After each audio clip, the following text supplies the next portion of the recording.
have lived before, in other times and other places. You've been both male and female and experienced lifetimes as different races. You've been rich and poor, humble and exalted. And when your current life is over, you will live again, because reincarnation and karma are the basis of reality.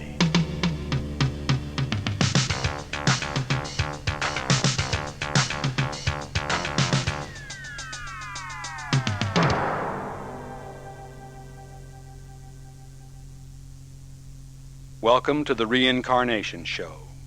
I'm Dick Sutphen, and I've written many books on the subject of reincarnation.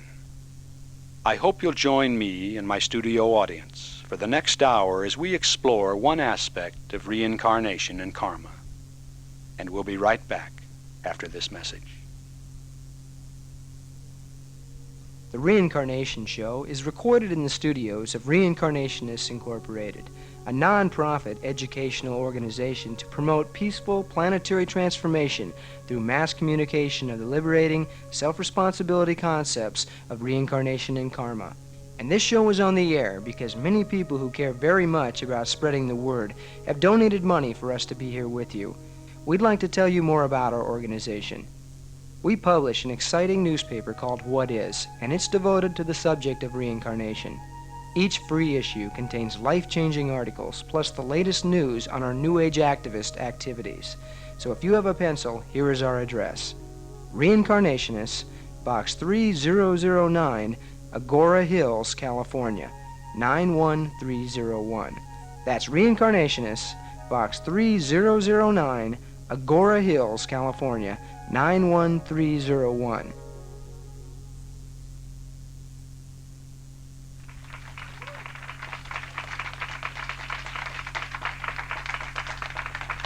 Thank you. All right. Let's talk about reincarnation. I've investigated reincarnation for nearly 19 years, and I've written several books on the subject. I've hypnotically regressed over 70,000 people into their past lives in seminars, and I've regressed hundreds of people personally. And I still don't know for sure how it works. I do know that I have memories of an Indian who lived in Mayan, Mexico, and fought the Christians back in the 1400s, 1500s. I have memories of being a revolutionary in Renaissance England. I have vivid memories of being a French soldier in Upper Africa. I have memories of being a very poor farmer at a time of famine in Europe. And I've written a great deal about Ed Morrell. Ruth Montgomery wrote a chapter in one of her books about it. That's a parallel life. And again, vivid memories about a man who got in a lot of trouble here in California about the turn of the century. Ended up in Folsom, San Quentin prison. And I've got a lot of other memories locked away in my mind, some that I have touched upon and never really explored in any real detail. But what's important here in our exploring together is the idea that you have memories. Everyone here in the studio has memories. Everyone who's listening to us, whether on tape or on the radio, has memories. And what is most important about these memories is that they are affecting you.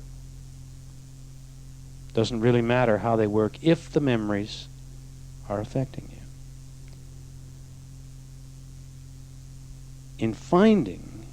In exploring your past lives, primarily through past life regression or meditation or, of course, other techniques too, it can have anxiety-releasing results. Sometimes it can resolve an undesirable effect, cause and effect, and simply finding the cause, depending upon the kind of karma it is. Sometimes just finding the cause is enough. But I think any psychologist or psychiatrist is going to first, in working with an individual, is going to first seek to try to find the cause. Because in so doing, he knows that he can move more rapidly. He can probably resolve the problem faster in knowing the cause. Of course, most psychologists and psychiatrists do not incorporate past lives. So all too often they do not find the cause in their work. I haven't done any formal research, but I feel that a little less than half the time I've been able to find the cause of a problem in the past life opposed to in the current life. Over half the time, I think the problems are something that has happened in this life. It's something that you may have forgotten about. It's something that you may not have given that much importance. But the true cause is in the here and now. David Viscott, Los Angeles area psychiatrist, is an author, and he said in one of his books, all feelings come from some definite event, even if that event cannot be clearly defined or located in time. So now let me give you some real quick examples of some of the cases that I've worked with over the years that I think make the point of cause and effect probably better than anything else I could say. A single woman who wants an important relationship in her life, very attractive, and yet it simply did not happen. And so we explored this in one of the seminars. And we went back to a time in the 1800s in Canada. And she was cheating on her husband. She was in the same sexual role, but she was cheating on her husband, and when he went to work, she would meet her lovers. And when she was with her husband, she was pretty cruel and mocking. Then when he got sick with a long-term illness, she left him. And he died alone. So in this lifetime, she's learning the value of a relationship by desiring it and yet not being able to have it. So this would come under the category of balancing karma. Another case that I think is a good example is a woman who got a divorce, and yet she could not mentally let go of her husband and get involved with a new man. Every time she would get serious about a new guy, her ex-husband was all that she could think about, and it would destroy the new relationship. She said she'd just visualize him there, and she'd think about him, and not with any love. It was just a block, and it destroyed the relationship. And so she came seeking some answers in regression, and she had a very vivid experience of being back in the Middle Ages. And her husband was considerably older, and she fell in love with his brother. And the brother, I guess the older man was often gone for long periods of time. The brother got her pregnant.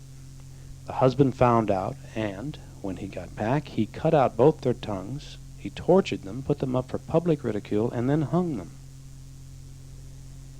So, now we have the conscious mind, the subconscious mind, very definitely out of alignment. Subconsciously, she is scared to death it's going to happen again. If she gets involved with another man, this fear is still there. The fear of having her tongue cut out and the public ridicule and the hanging. It's a false fear, karma, but her response to it is very, very real. And she purposely blocks herself when it comes time for that new relationship. Another case, a young woman, I'll never forget this one. She was, as I started to work with her in a Bushido training, process her, ask her questions, she was just extremely defiant.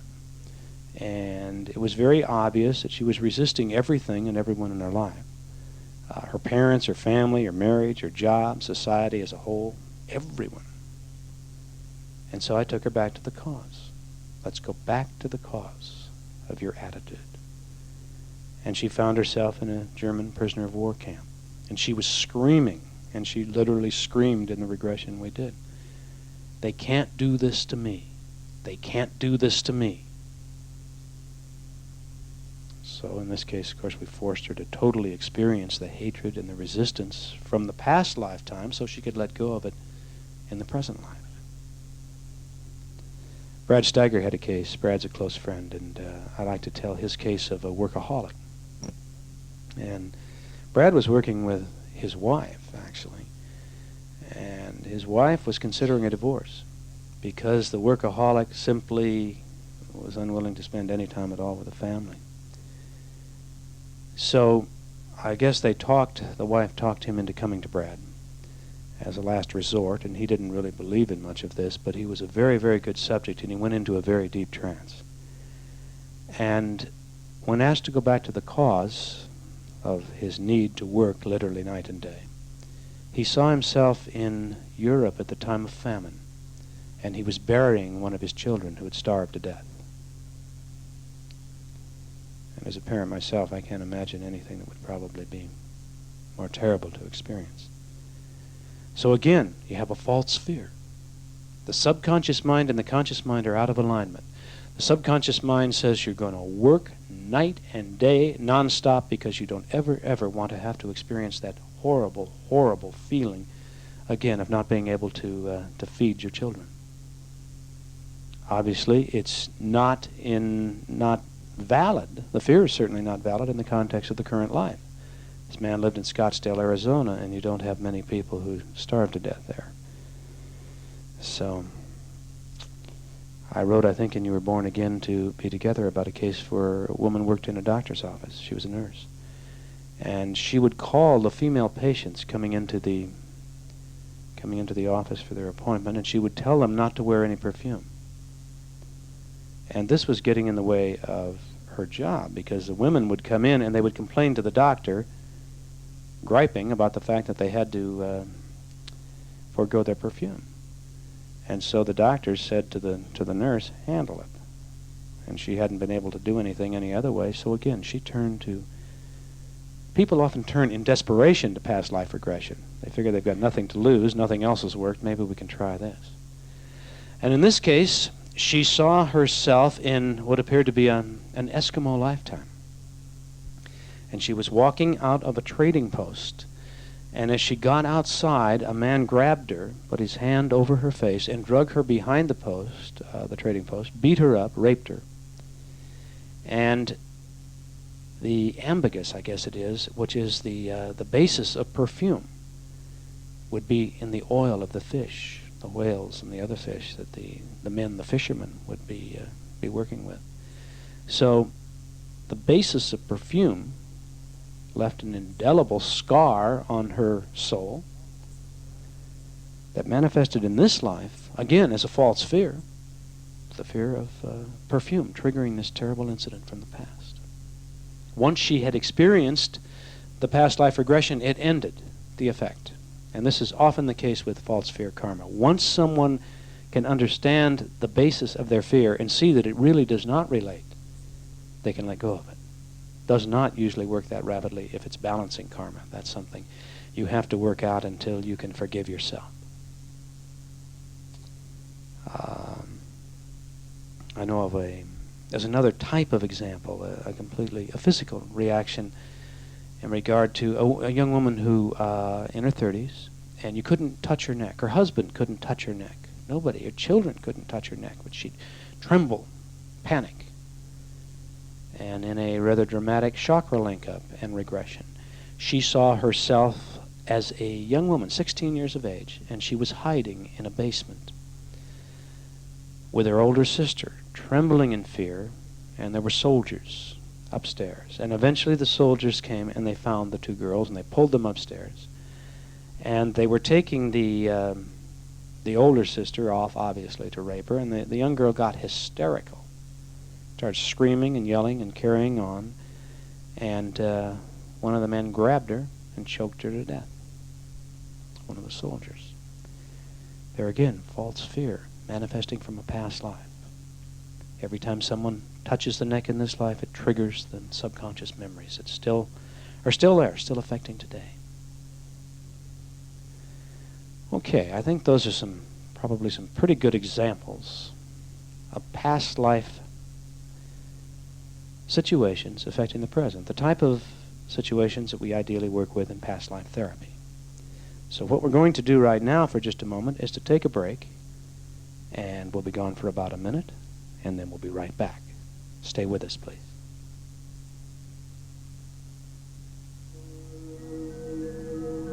The new age music you'll be hearing for the next minute is from Atlantis, Crystal Chamber, a new album by Valley of the Sun recording artist Robert Slab. Enjoy.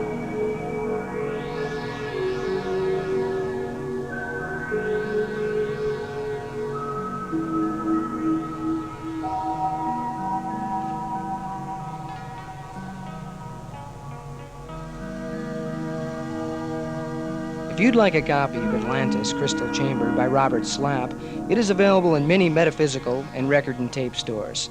Or you may write for a complete Valley of the Sun tape catalog of New Age music and over 300 self-help and self-exploration tapes. Write Valley of the Sun, Box 38, Malibu, California, 90265. That's Valley of the Sun, Box 38, Malibu, California, 90265. All right. Every one of us is being influenced by our own past. Every one of us. Everyone, myself, everyone in the studio here with me, everyone who's listening to us out there right now. And there are some patterns that I've found in my years of working with individuals, and patterns that some friends have found, a lot of other past life therapists, psychologists, people that use these techniques to explore cause and effect.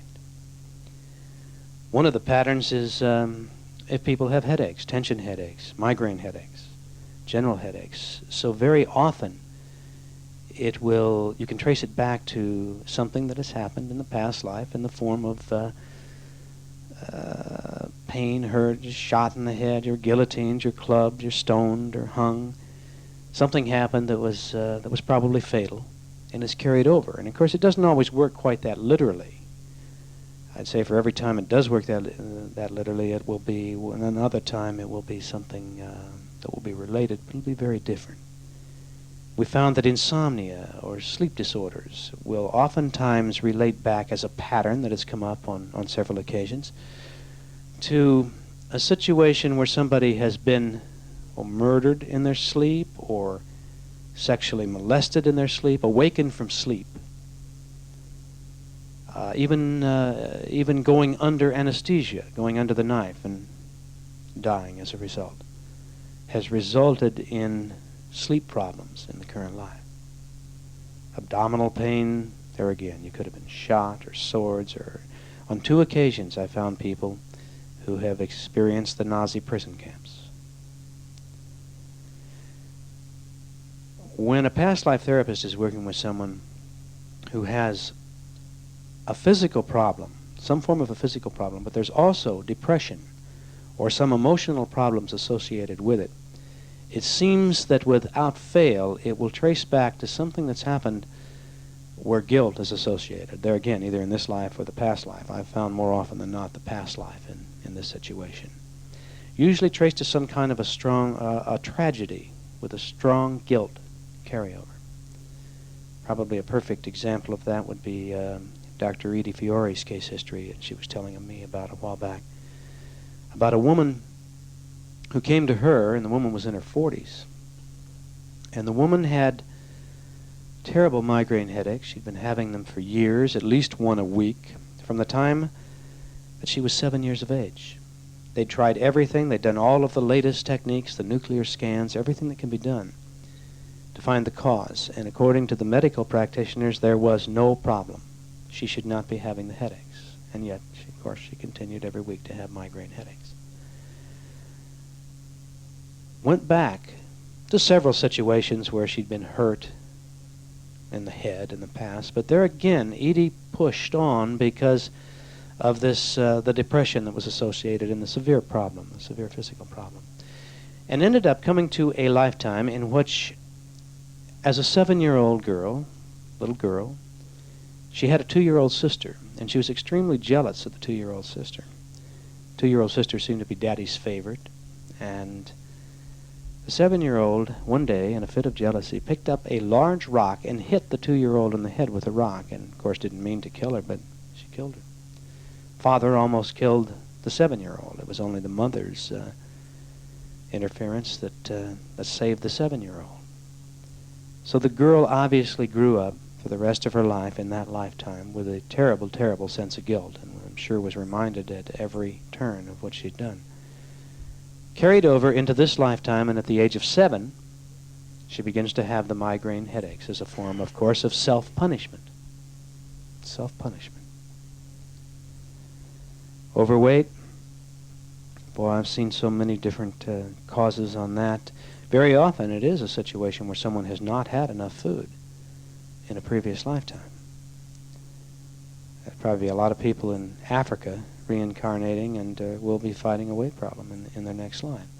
But I've certainly had cases where it's been very, very different situations. Probably the most dramatic that I've ever experienced was a young woman in Atlanta, a seminar we were doing in Atlanta. She was only 22, and she was just severely overweight to the point where it was breaking down her arches. Her weight was breaking down her arches, and the doctor had told her she had to resolve the weight problem. And she tried everything. She'd been to all the clinics. She'd tried the diet pills. She'd tried everything. And the moment she started to lose weight, she would panic and put the weight right back on. And yet, in past life regression, we very quickly went back to the cause. And we saw her as I believe about 14 years of age, a very pretty young girl, lived with a family, had a younger brother, very happy lifetime. And then one day the soldiers came and knocked on the door and took the family away. And again, it was a time of revolution.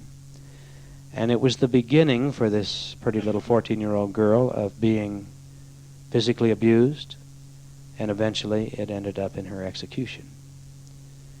And the 22-year-old woman in Atlanta ended that regression just crying, whimpering. I was so pretty and they killed me. I was so pretty and they killed me. Never be pretty. I haven't had any contact with her for a long time, but I understand in follow-up shortly thereafter that after the regression, she was able to begin to very quickly lose the weight using intelligent dieting tactics. So, I contend that we all already have some pretty good clues as to our past lives. And so what I'm going to do right now is just a closed eye session, and I'm going to ask everyone who's listening to me to close their eyes and sit back and relax. Of course, if you're listening to us as you're driving down the freeway, you're going to have to answer these questions with your eyes wide open, please.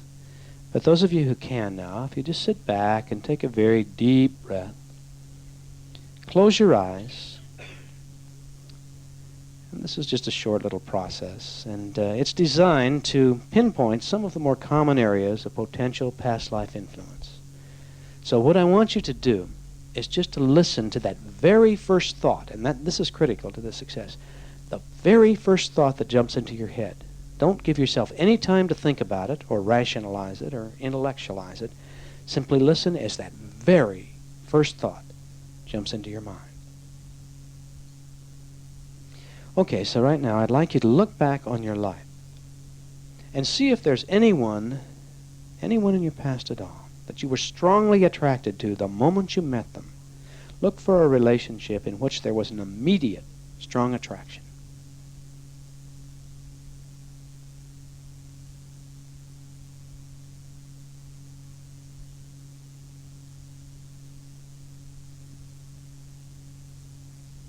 Okay, now, do you have a fear or a phobia that doesn't seem to relate to known past experiences?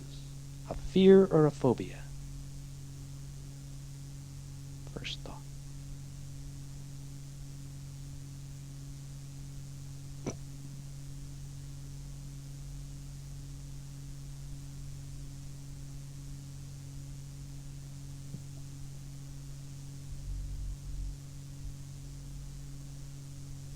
Do you experience any unexplained anxiety, especially unexplained anxiety that seems to surface in response to particular situations?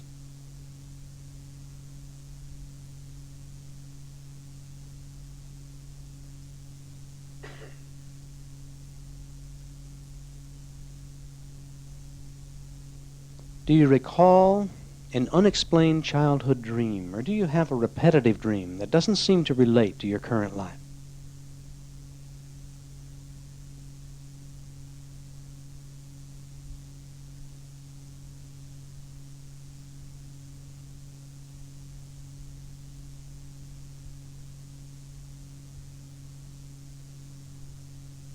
Do you feel an affinity for any particular historic period?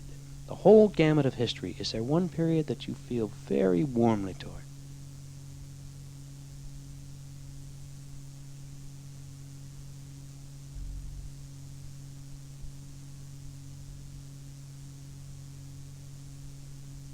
Do you feel a strong aversion towards any particular historic period?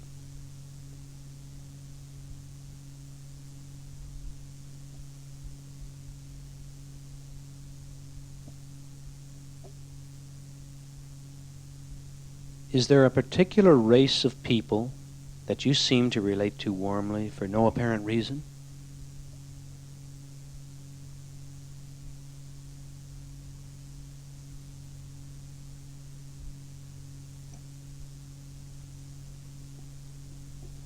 Is there a race of people that you seem to dislike or distrust for no apparent reason?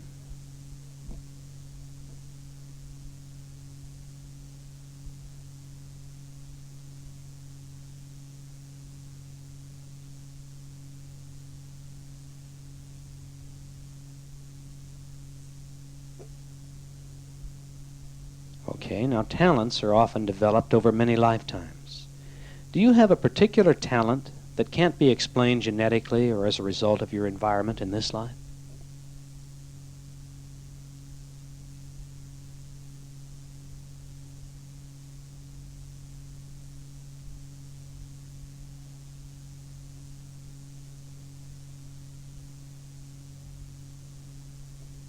Do you have any skills or areas of expertise that you developed quite easily and naturally without having to invest much time or as much time and energy as you might have expected to learn this particular talent or this particular area of expertise?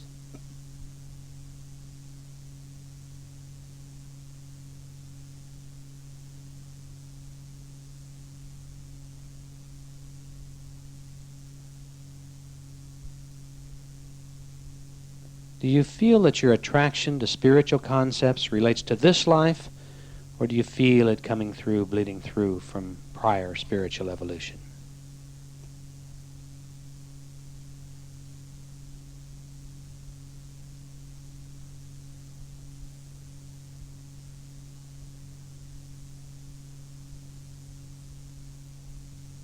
All right. Your past lives are affecting your current life.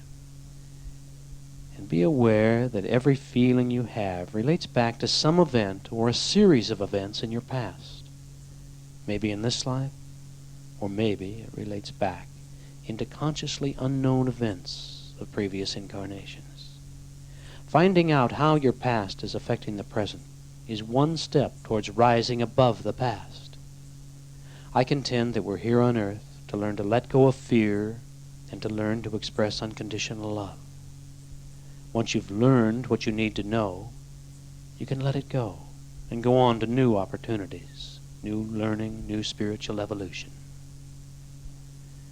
So now, if on the count of 5, in case you've drifted away, you'll open your eyes and be wide awake. 1, 2, 3, 4, 5. Wide awake, wide awake. Open your eyes. Feel good. All right. We need to stop now for a very quick break, but we'll be right back.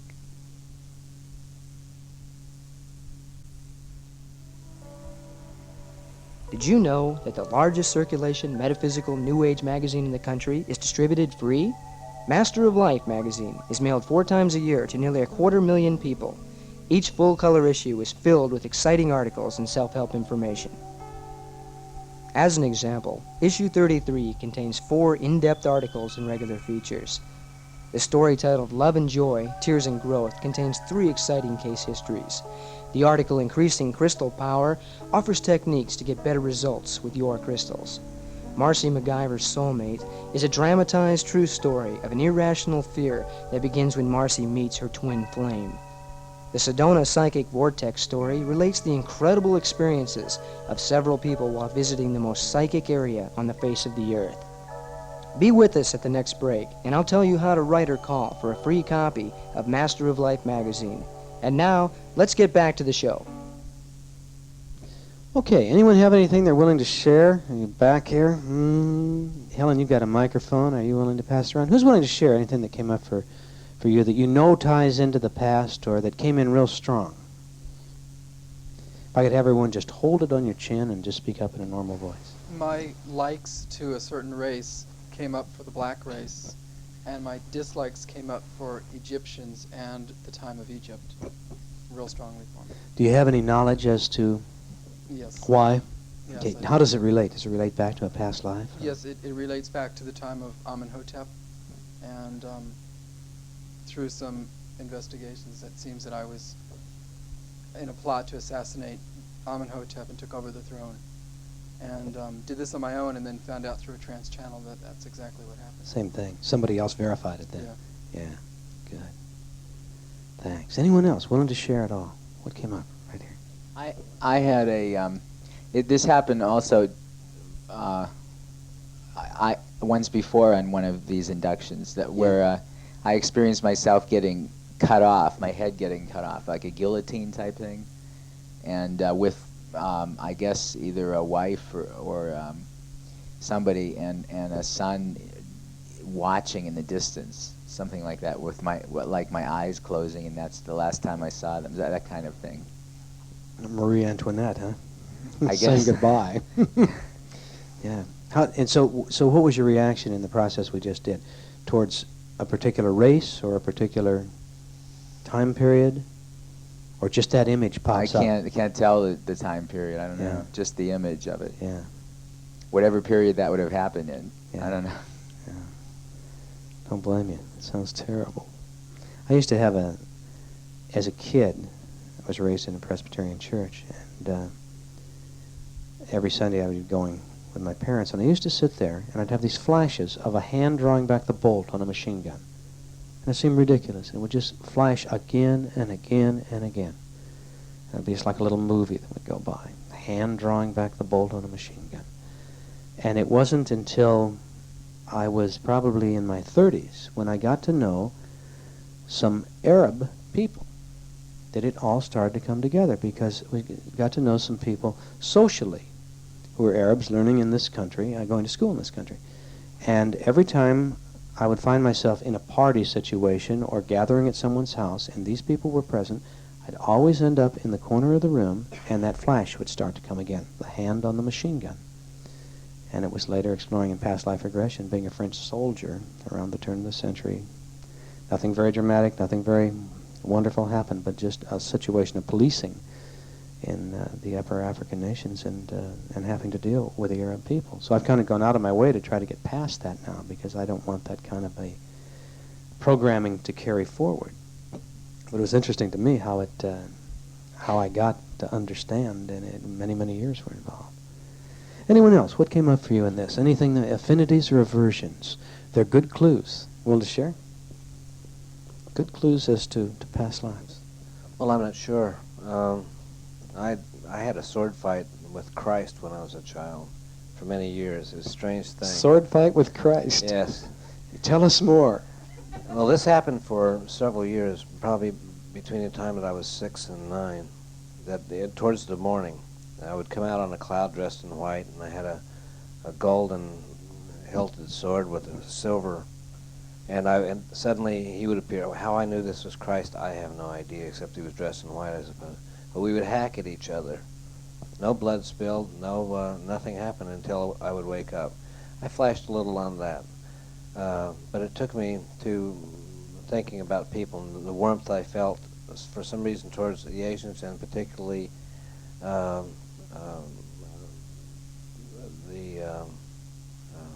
Taiwanese or something. I don't know why. I have never been there, and I don't even know if I've met any of them.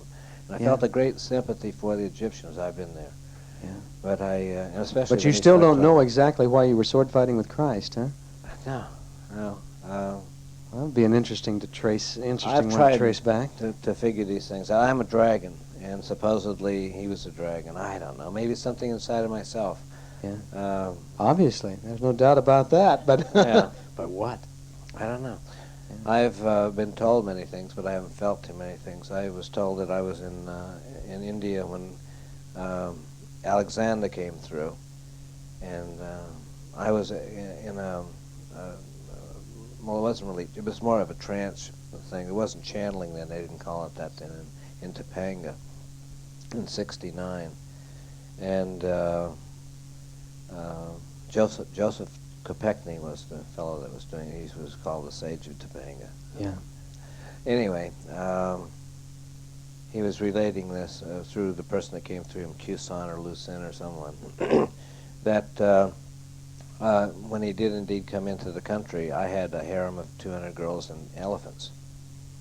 And he took my elephants and was taking them back to his homeland, and then he took my harem.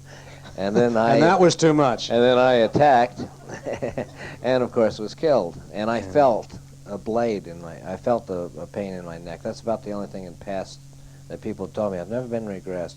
Many people were going to regress me, but something always came up.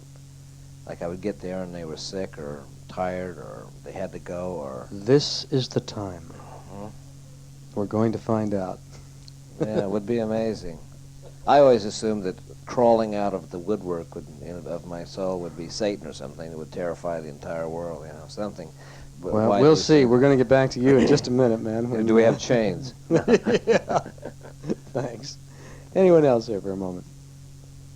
Okay. Well, what we're going to do is we're going to do a past life regression here in the studio.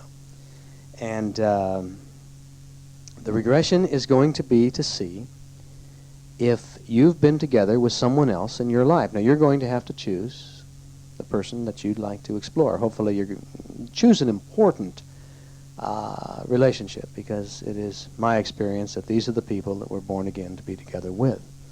But it could be your present mate or lover or past mate or lover or anyone that you've known where there's been an importance in the relationship. So, to those who are listening to us, we're going to be gone for a minute, but in reality, we're probably going to be gone for at least a half hour while I conduct the seminar. I can't hypnotize over the airwaves, so we'll be back shortly, and I'll be talking with those in the studio about what they experienced. Master of Life magazine is published by the Sutphen Corporation and is sent free to New Age people who purchase books, tapes, or attend Dick Sutphen seminars, which are conducted in approximately 24 cities a year. A free copy of the magazine is mailed without obligation, and in addition to the exciting articles, like those I described during the last break, in each issue, Dick answers controversial metaphysical questions from readers. And there are always cartoons and news of the latest brain-mind research, plus self-help techniques you can use to make your life work better. To obtain a free copy of this full-color, tabloid-size magazine, just write Valley of the Sun, Box 38, Malibu, California, 90265. That's Valley of the Sun, Box 38, Malibu, 90265. Or you can call us during business hours, 5 days a week. The number is area code 818-889-1575. That's 818-889-1575. And now let's get back to the Reincarnationist show. Okay, well, what I'm hoping for now is that some of you will be willing to share with the rest of us what you experienced. What did you go down? Who'd you go down looking to find out about, and what happened? Right here. Oh, I can't wait to. I wanted to know about my mother. Yeah. Yeah, so I was coming down on a boat, and I felt like a Viking. Yeah. Or something like that, and she was on a boat, and we were talking. At first I thought that she was my wife or my lover or something. And the place, when you asked what were the letters, I thought I was going to say America, but it was like Amer del Norte or something. It wasn't America. Huh. But it felt like the Great Lakes. Then we were talking, and she... Which might have been their name for the Great Lakes, of course. Yeah, and then she felt like my daughter, which was strange. And then it started changing to Egypt, and she was... The name Hatshepsut or something came into it, and we were talking, but I couldn't get a name on myself except for Tah or something. Huh. Sounds like the subconscious mind was trying to relate more than one story.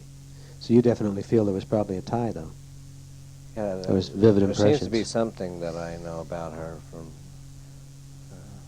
from past. What type of a relationship do you have today? She's dead. Oh, okay. What type of relationship did you have when she was alive? Just basically a normal mother-son relationship. Good relationship, then. There wasn't until anything. she was older, she got a little mental towards the end, and I went into to Colorado to help with her. But I'm not a good maid or whatever, or nurse. I'm not good at that. Got it. Yeah. so I failed at that attempt. And maybe there's something there, I don't know. But I had some other feeling that she was my daughter. This is towards the end. And then I became her son. So many lifetimes. Very likely. Yeah, of course, that could be one, too. You could have died, and then when she grew up, why, she gave birth to you again. Something. I'm my own grandpa. Yeah. Yeah. Strange. Okay. Alice. Thanks for sharing, man. Who else? Anyone else wanted to talk about what came in?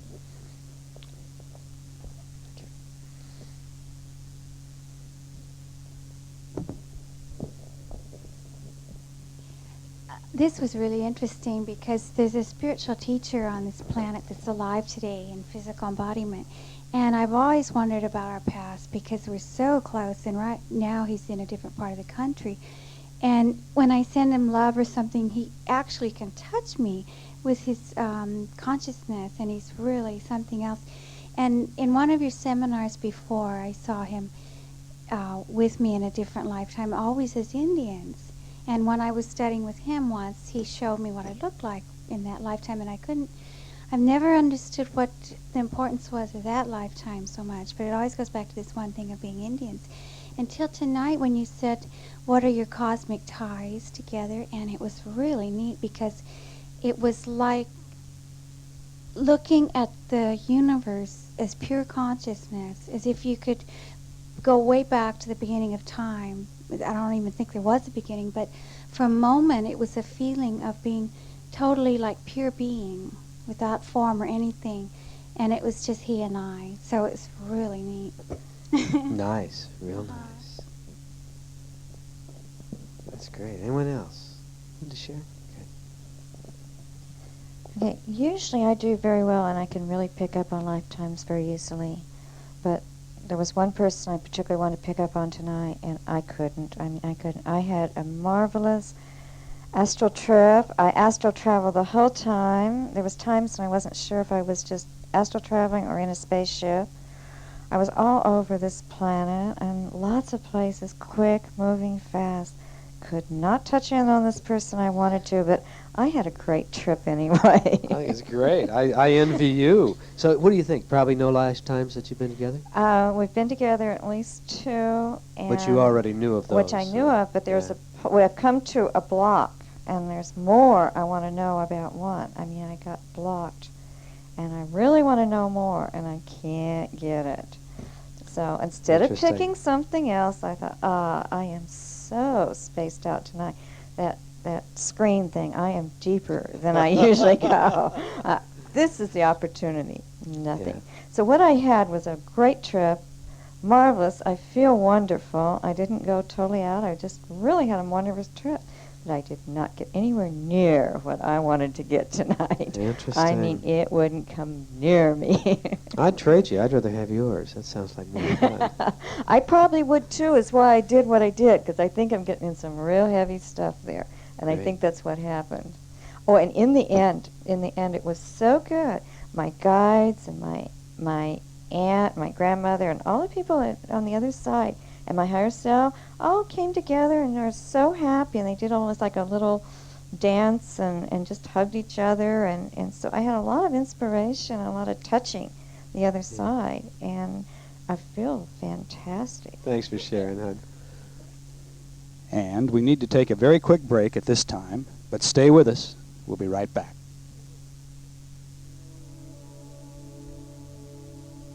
Enlightenment Transcripts is a new book by Dick Sutphen. It's the kind of book that people want to give to the people they care about because they recognize the power of the words to make life work better. If you're interested in enlightenment, evolving spiritually, or simply making your life work better, you'll love this book.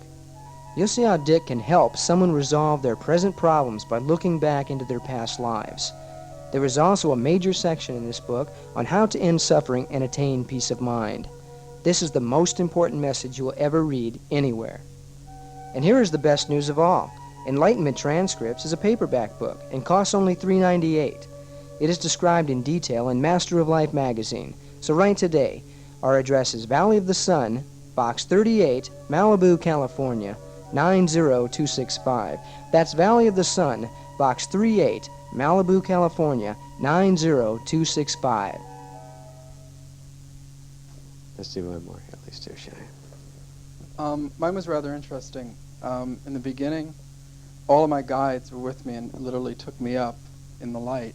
And I thought about my lover at this time, and immediately went back to the time of Egypt. And it seems that we were best of friends. We were in the Pharaoh's army, and he was purely of the light, and I was being tested to misuse my powers, thus wanting to kill the Pharaoh and take over, and wanting to rule the land and Which explains a little more now. right. And also, see, right now my biggest thing is dealing with not being liked by people, and it really clicked in as to because I wanted to take over. And what's interesting now, in this lifetime, I'm now a trans channel and working on, with serving the people in the light, and he now is totally freaked out that I'm doing this and thinks I'm really off the wall.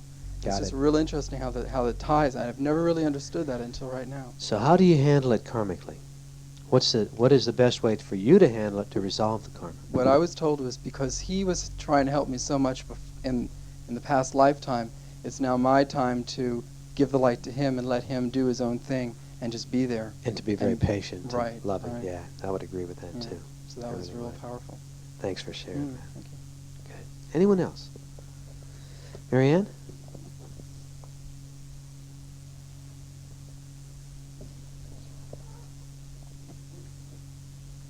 Well, I wanted to investigate my current love. We've had many lifetimes together, different lifetimes. Right now we're separated, and I always ask about the separation. I clicked into a past life that I've been in with him before that wasn't really tremendously dramatic. We met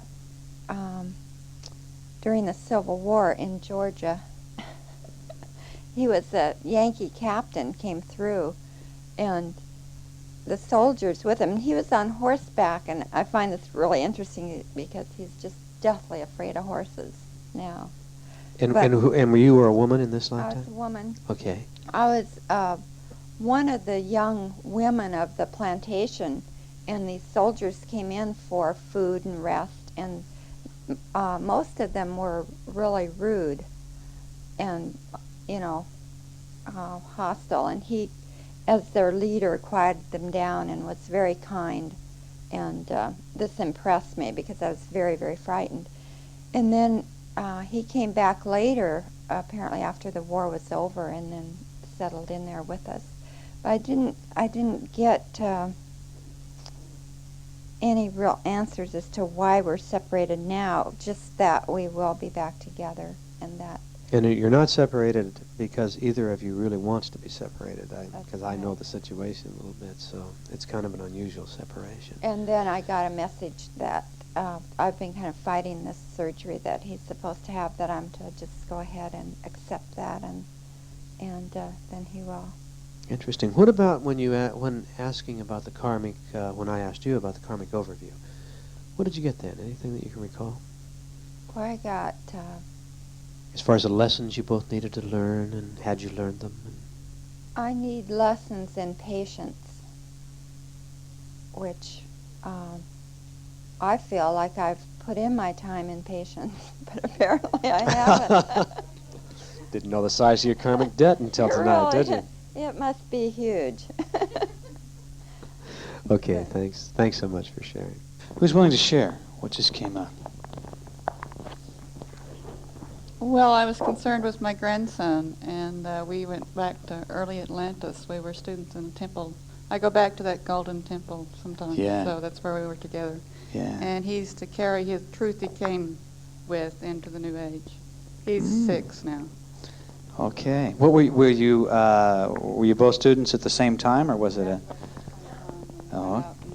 Went out and taught the people. All right. So Yeah. that was great. I think the young ones keep coming in more and more highly evolved. I really do. I think we all know that. Interesting. Anyone else willing to share here for a moment?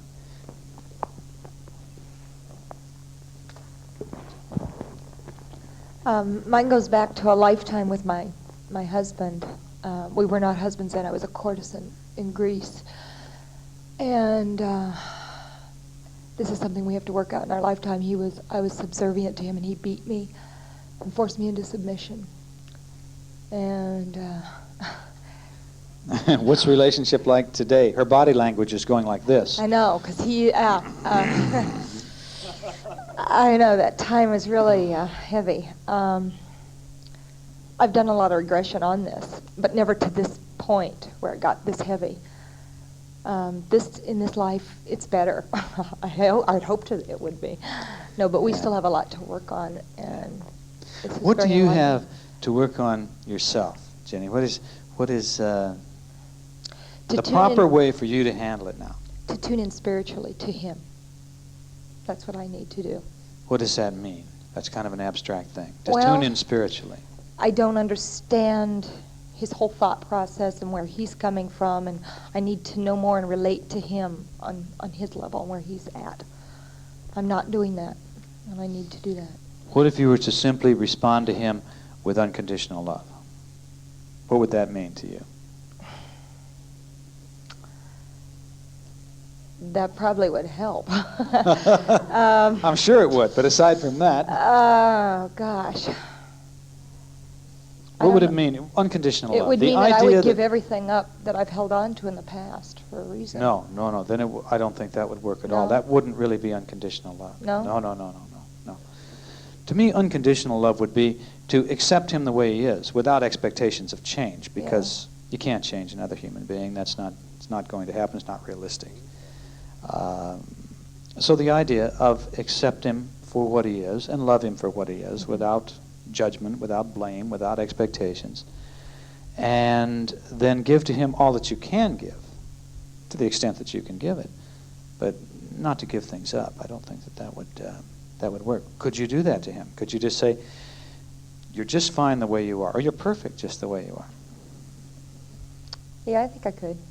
Yeah. If you could do that, and when I say perfect, I mean I know. not on your idea maybe of a scale of what a perfect is, but perfect in a larger sense, realizing that if you can't change someone, you might as well accept them if you're going to choose to remain in the environment. Mm-hmm. But I don't know that we need to get into other people's thought processes, and I don't know that we need to change anything about the way we are. We just need to accept other people and give them the love. Mm-hmm. Maybe it's that simple. Too simple, right? It sounds too simple. Very easy to talk about, very, very hard to do. You had your hand up right here.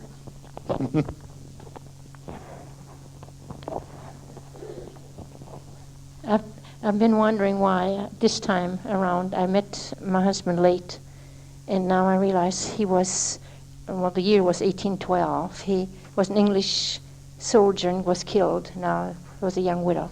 Now was apparently hurt, but then he had to learn a lesson also when he apparently came back. He had to take care of a wife for 23 years before I met him. I had gone through what I call a parallel life and had to go. I was 30 years in the convent till my health broke, and I left and recuperated, and then we met in 68. We were only together 8 years. But he's that other life in 1815, apparently he didn't provide for me, because he did provide for me this time. And is that right? Thank you. Right. Were they 8 good years? Yeah, excellent. Wonderful years. Even in spite of illness. Neither he nor I were in good health. Yeah. We were more or less emotionally starved or something. But we had companionship. There was not much it's called sex, because he was 75. Yeah. He had been, you might say, a hermit for almost 23 years, taking care of a sick wife. But we had something. He was not Catholic. He called himself not agnostic. And I would say, well, why don't we wait till we get there? And I felt that day when he passed on that I had him in the room. He was with me. He was with me again in my room just a little while ago. So I thank you. Thank you. Ooh, yeah.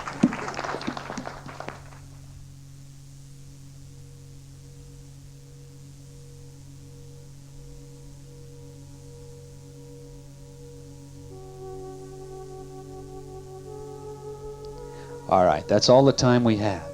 I want to thank those of you here with me in the studio audience for participating and sharing your experiences. And I want to thank those of you listening for being with us. We'll be back with you again next week at the same time, so please tell your friends. And remember, the Reincarnation Show is produced by Reincarnationists Incorporated, a non-profit educational organization dedicated to promoting peaceful planetary transformation. We feel if more people accepted the liberating, self-responsible concepts of karma and reincarnation, the world would be a better place. Your contributions help to keep us on the air. Please write for a free copy of our newspaper, which is called What Is. Our address is Box 3009, Agora Hills, California, and the zip code is 91301. Until next time, I'm Dick Sutphen, and walk in peace and balance and harmony.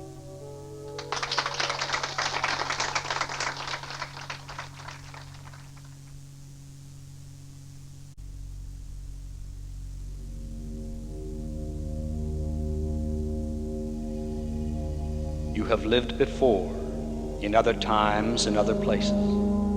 You've been both male and female, and experienced lifetimes as different races. You've been rich and poor, humble and exalted. And when your current life is over, you will live again, because reincarnation and karma are the basis of reality.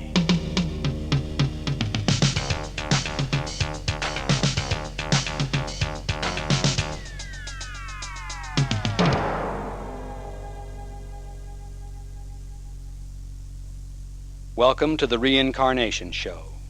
I'm Dick Sutphen, and I've written many books on the subject of reincarnation. I hope you'll join me and my studio audience for the next hour as we explore one aspect of reincarnation and karma. And we'll be right back after this message. The Reincarnation Show is recorded in the studios of Reincarnationists Incorporated, a non-profit educational organization to promote peaceful planetary transformation through mass communication of the liberating, self-responsibility concepts of reincarnation and karma. And this show is on the air because many people who care very much about spreading the word have donated money for us to be here with you. We'd like to tell you more about our organization. We publish an exciting newspaper called What Is, and it's devoted to the subject of reincarnation. Each free issue contains life-changing articles, plus the latest news on our New Age activist activities. So if you have a pencil, here is our address. Reincarnationists, Box 3009, Agora Hills, California, 91301. That's Reincarnationists, Box 3009, Agora Hills, California, 91301.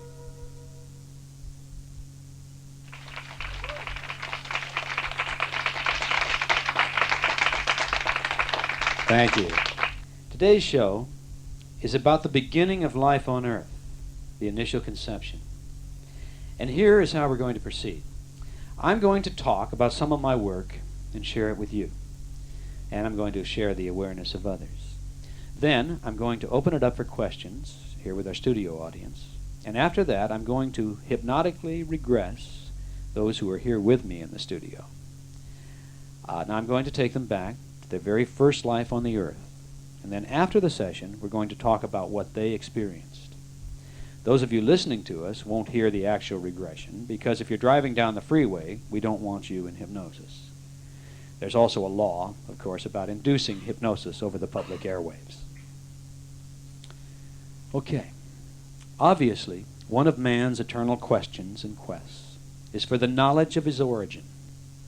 Did you descend from Adam and Eve, or through a genetic chain of evolution? Or maybe we came here in spaceships from another galactic system. Or maybe Edgar Cayce was correct in describing souls crossing over from the non-physical to the physical world and becoming entrapped upon the Earth. Now, I think most of us have probably already incorporated one of these concepts into our belief system, for we seem to require this foundation to provide validity for our present reality. Now, if I go back to my beginnings in conducting seminars, which was in the mid-1970s, on up through the 70s and even into the early 80s, I was conducting at least about 24 seminars a year. These would be weekend seminars, sometimes longer. And in most of these gatherings, over several years, I conducted a first life on earth regression. And so thousands of people participated in this particular regression. And here's what the participants experienced when I asked them and tabulated by passing out forms at the end of the regression and asking them to fill out the forms. Here's what they experienced. 55% of these thousands of people experienced a pretty primitive lifetime. 10% experienced a life a little more evolved, sometimes very evolved, on Atlantis or Lemuria. 10% experienced a soul crossover situation. 10% experienced extraterrestrial situations of some form or another. And 5% experienced what I call the light people transfer. They experienced, in other words, being a pulsating ball of white light energy. Okay, so what I'd like to do now is to explore these concepts in a little more depth. And I think maybe the best place to start would be with some automatic writing received by David Chetlahay Paladin. Now, David was a Navajo Indian shaman. He was a very famous fine artist. And he is no longer with us on the earth plane. He crossed over into spirit a couple of years ago. But in the 70s, I spent a lot of time with him as a friend, and also for over a year, I would meet once a week, every Thursday morning, I think it was, in his studio. And I interviewed David on tape. And usually he painted while I conducted the interview. And often, in response to my questions, Wassily Kandinsky, who was a very famous Russian artist, would come through, he would speak through David's vocal cords and answer my questions. David considered Wassily Kandinsky a parallel life. We won't go into that at this point in time. That's the subject certainly for another show. But now Kandinsky was not the only one that came through David. David's wife, Linda, once told me, she said, "We live with spooks. For many years, several different discarnate identities have channeled through David on a regular basis." And she said, "I can address them by name, and David goes to another level of consciousness when they come through, using his voice to communicate. David openly allows this as long as no one is harmed in any way through the contacts." Now, in addition to the discarnate entities that David channeled, he also developed the ability to communicate with extraterrestrial beings, if you care to believe this.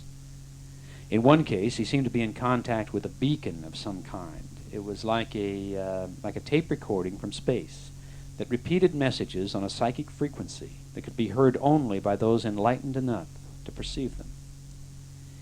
Now, Paladin shared many of these messages with me, and he gave me the permission to use the material in my own work. Now, is the material valid? I don't know.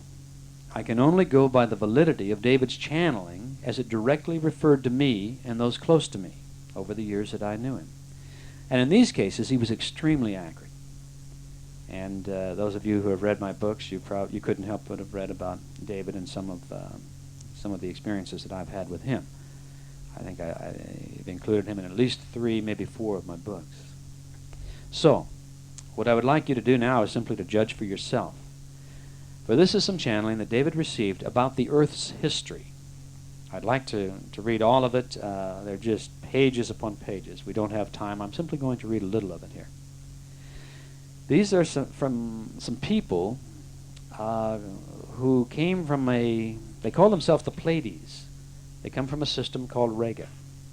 And here's what they had to say in this particular writing. He received much writing from them over the years. Our relationship to your planet's history is not an easy one to trace, as we were, in fact, latecomers to your planet, arriving for the first time nearly 700,000 years ago when your planet's poles were reversed from what they are now. At this time, Earth, as you call it, was a low-grade system with few life forms. Our antagonists had been on the planet's surface and had set about seeding it with biological specimens, and had retraced their path back to a more hospitable planet in another galaxy. We, of course, added a few specimens of our own, very basic in nature, and also retreated to await the outcome of our experiments. In a period of about 150,000 years, life forms developed and other colonizers from another galaxy yet set up small colonies to study your planet's developing life systems. Our adversaries, discovering these colonies, also revisited your planet with the sole purpose to destroy the others.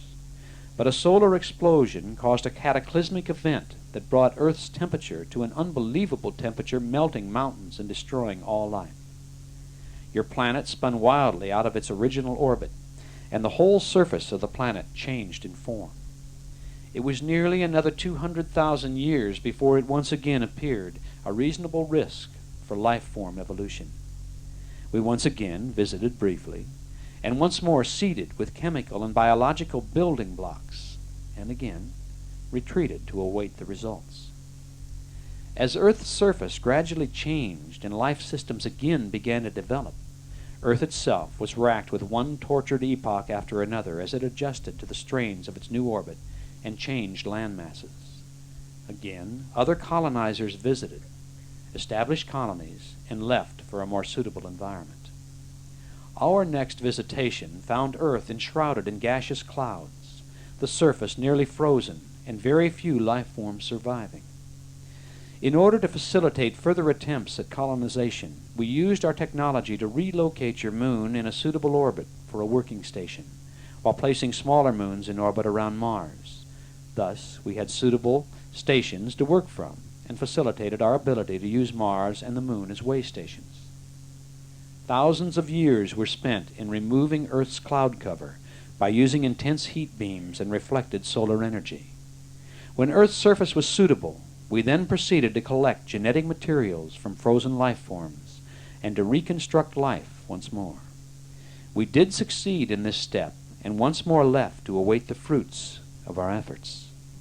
Once more, our adversaries revisited Earth, and with their technology altered life forms again, creating a somewhat subhuman species in order to utilize them as enslaved servants. Once again, we were to come into direct conflict, and in doing so nearly were destroyed. One group of us, numbering nearly 500, escaped and proceeded to attempt to block our adversaries' attempts by mixing our own genetic materials with those subhumanoids, thereby creating a new strain of human. At this point in time, we withdrew, leaving behind a few, 4 in each of 7 settlements, to act as guides or lords of the earth, until such a time as a natural balance could be established. By using established criteria, we knew that by the year 2150, using your present calendrical system, our rebirth genetically would assure the success of our mission. By that period in time, you will have bred out genetic impurities, and in turn will have the technological ability to assume your, and in parentheses, our, return to our galaxy using the same pathway and methods to retrace that pathway to Rega 2, the system we now inhabit. End of the direct writing. We don't all come from the same origin, it appears to me. Here's a little bit of direct writing. It's a conversation I had with Waskli Kandinsky, channeling through David Paladin. Kandinsky said, "You have species upon your Earth that are not a direct result of genetic implanting. They have developed because they have become a strong part of your belief system, that they can adjust to it. Not everyone was intermingled to the point that we are discussing." So I asked Kandinsky, "Are you speaking of a species of man as we know him?" And he answered, "Certainly, certainly. Some are truly natural in nature, and some are extraterrestrial."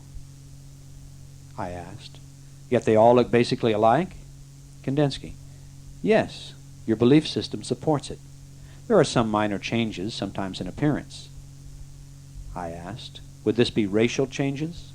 Kandinsky, "You have for years been trying to rid yourselves of racial prejudice, and it's a good thing you are. The belief that a different colored person doesn't have the mentality or the capability of another species. I know immediately you're probably thinking of blacks. Well, it could be the other way around.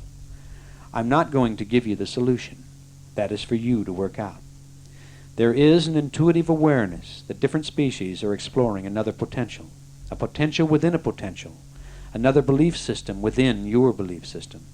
All species do not have the same genetic lineage. All right, we need to take a break for just a moment, and then we'll be right back to continue to explore the concept of your first life on the earth plane of existence.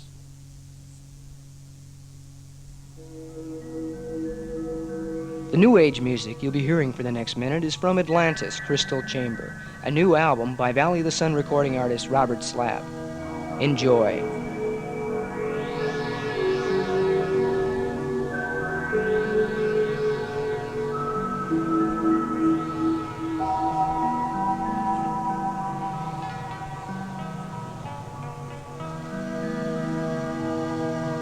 If you'd like a copy of Atlantis, Crystal Chamber by Robert Slapp, it is available in many metaphysical and record and tape stores. Or you may write for a complete Valley of the Sun tape catalog of New Age music and over 300 self-help and self-exploration tapes. Write Valley of the Sun, Box 38, Malibu, California, 90265. That's Valley of the Sun, Box 38, Malibu, California, 90265.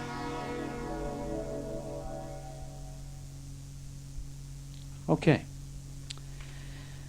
Let's move on to another of the concepts. The idea of light people. Back in 1976, I often conducted a past life scan as part of the seminars, as I've already explained. I'd hypnotize the group, and I'd regress them back to their last 4 lives in this scan. Plus, I would move them then to their highest lifetime of highest evolution. And at the end of the session, I would explore their first life upon the earth. But now what happened once during a seminar in Scottsdale, Arizona, without thinking, I injected some new phrases into the regression. And here's how I worded the instructions. I said, now this is of course to a group that is hypnotized and ready to explore their past.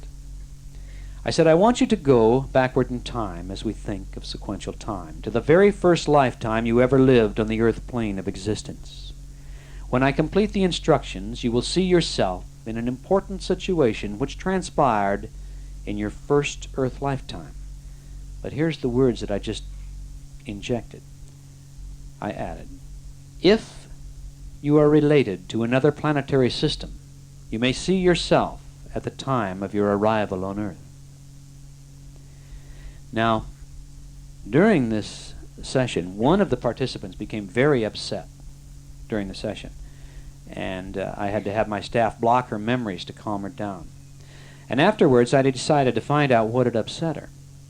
We were doing some individual demonstration regressions, and so I hypnotized and individually regressed her. And as a result of that session, and then we also did some chakra link work and some channeling sessions, I came to understand that the woman was from a more highly evolved race of people who are non-physical energy beings residing elsewhere. And my subject had been banished. She was part of this other planet, or maybe it's an alternative reality that exists right here. And their punishment is to send beings down to a place like the earth, manifested into physical form. It's a punishment, but of course it's actually learning. Once the soul has evolved, it will be allowed to return to the non-physical energy light realms. And perhaps that is where we're all headed. I don't know. What I do know is that after that, I began to include the same instructions every time I did the regressions. And in every seminar, no matter where I was, I could be in New York City, or I could be in Las Vegas, or I could be in Phoenix, it always worked out when I asked the people who were participating afterwards, it always worked out that about 5% of the participants in every seminar saw themselves as light beings. Now, I didn't talk about it beforehand. I never mentioned it. I didn't mention it from one seminar to the other because I didn't want to open to the possibility that I was programming people to perceive themselves as light beings. If I had 200 people in the room, about 10 people, maybe 9, maybe 11, maybe 12, but it worked out to be 5% of the room when we averaged it out. They always saw themselves as non-physical, as just a pulsating ball of light. Their first life on earth, they were coming here from these non-physical realms. So maybe, taking that in reverse, we're evolving to the non-physical realm of being like people. We're not ready. If you come up with this when we do the regression tonight, if you see yourself, you've probably been banished here to. You didn't get it handled, and they sent you back for some more learning. Is what it boils down to. So. Okay. Also, there's the idea of Atlantis and Lemuria as a first life on Earth. Remember, these are civilizations that lasted for thousands upon thousands of years. So it is my belief, based upon my experience, that every one of us, everyone out there probably listening to us, but everyone here in the studio audience who's really interested in these things has had many lifetimes that relate back to Atlantis, probably also to Lemuria. There was a time that years ago, when I was living in Scottsdale, Arizona, where some of the teachers in the Scottsdale public school system would ask me to come and regress their classes. If I tried it today, I'm sure we'd all be arrested and put away. But in those days, it was fine. I did it.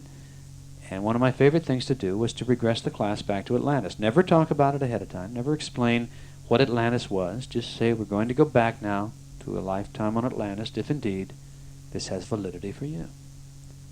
And these kids had no background. And yet, when I asked them about it, they all related to it. They all received the same kind of impressions. The crystals just came up and came up and came up. Telepathic communication was mentioned over and over and over again.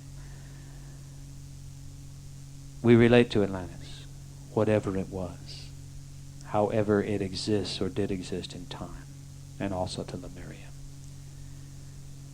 Most of you, I'm sure, have probably read about the idea of soul crossover. Edgar Cayce's certainly written a great deal about it, as has Ruth Montgomery. And I have for years experienced taking people back to their first life on Earth, and they are not really yet of the Earth. They are spiritual beings.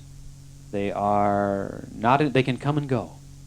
They're certainly not trapped, but it seems that what happens is that once they came down and they explored in the physical world and acted with intention, they created karma, and the karma entrapped them. Anytime you act with intention, you create karma. Positive karma, neutral karma, or karma that will have to be resolved at some time in the future. So anything that I have read that Ruth Montgomery or Edgar Cayce has had to say is totally substantiated, again, by my own experience of people crossing over into the manifest world, and oftentimes experimenting with life forms. It seems that there was a great deal of experimentation, combining even animal forms and human forms, and getting half mixed up in each. There were some real problems that took a very long time to work out. But you may very well go back, when we do the regression, back to a time of soul crossover. If that's the case, when I ask you, I'll be asking many questions about how you were governed, how decisions are made. If you want food, where do you go for food? How do you find your food? And often, if it's a soul crossover situation, there is no need for food. You just simply draw your nourishment from the ethers. I've heard the responses over and over and over again with thousands of people. I haven't heard anything new for a long time. I'd be glad to hear some new things tonight. Oftentimes it seems, there again, the last point I guess I need to cover here. Oftentimes it seems that the first life on Earth was very primitive. But the first life on Earth could be very primitive and involve, let's say, on Atlantis, because that certainly had a primitive time. The same with Lemuria. There was a time where the great beasts ruled Lemuria. The humanoids had to hide out in caves. That has come up again and again and again in the regression work. So, in a moment now, we're going to be doing a regression. But do you have any questions that you would like to ask me at this point in time about anything that I've said? In the concept of soul crossover, would that be what you would call a new soul when you hear the term new soul?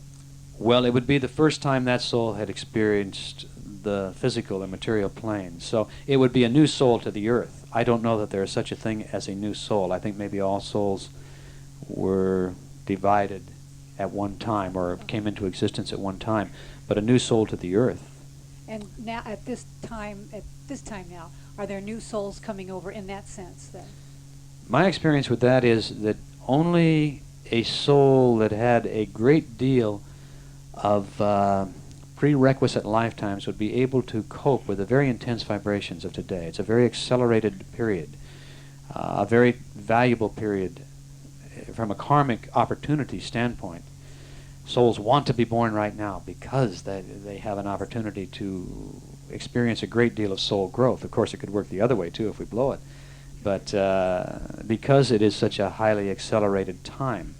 But that doesn't mean that the Aborigines being born in the outback are not experiencing their first Earth lifetime, or somebody coming into a very simple existence. But it seems that we need that as a basis to build upon. We certainly could not, a soul would not cross over into the United States of America, be born in 1987, and expect to cope with the manifest world. And everything I'm telling you now is absolutely true unless it isn't. I want to make that perfectly clear. I'm basing my answers upon a lot of experiences with people, but I'm always open to new ideas, and I'm always skeptical. Anyone else? Any questions about this, about the first Earth lifetime? Anything at all? I would like to ask which civilization came first, Lemuria or Atlantis? Lemuria appears to have been first, and to have gone down at a period where Atlantis was very highly evolved, and there was a lot of communication between the two, and assistance between the two. It seems to me, from the writings of other people, and again from the regressions that I've experienced, I'm always wary of how much influence could be injected here. But the Atlanteans appear to have resolved the problems of the beasts for the Lemurians, because they had developed very much like the United States. They had developed technologically, where the Lemurians tended to evolve more spiritually. Not that there wasn't spiritual involvement in Atlantis, because there certainly was, but they were very technologically oriented, and they did seem to have harnessed the power of the crystal very much. As Casey once said, he said that the power of Atlantis will be rediscovered, I think, in the United States in 1958. He made this prediction back in the 30s or early 40s. He said, described in layman's terminology a laser beam. Light fired through a crystalline substance, through the ruby or whatever it may be. And they seem to have developed a tremendous power through the crystals. I've experienced it myself in regressions that were very powerful for me. All right. We need to take a quick commercial break, and then we'll be right back to continue exploring the concept of your first life on the earth. Did you know that the largest circulation metaphysical New Age magazine in the country is distributed free? Master of Life magazine is mailed 4 times a year to nearly 250,000 people. Each full-color issue is filled with exciting articles and self-help information. As an example, issue 33 contains 4 in-depth articles and regular features. The story titled Love and Joy, Tears and Growth contains 3 exciting case histories. The article Increasing Crystal Power offers techniques to get better results with your crystals. Marcy MacGyver's Soulmate is a dramatized true story of an irrational fear that begins when Marcy meets her twin flame. The Sedona Psychic Vortex story relates the incredible experiences of several people while visiting the most psychic area on the face of the earth. Be with us at the next break, and I'll tell you how to write or call for a free copy of Master of Life magazine. And now, let's get back to the show.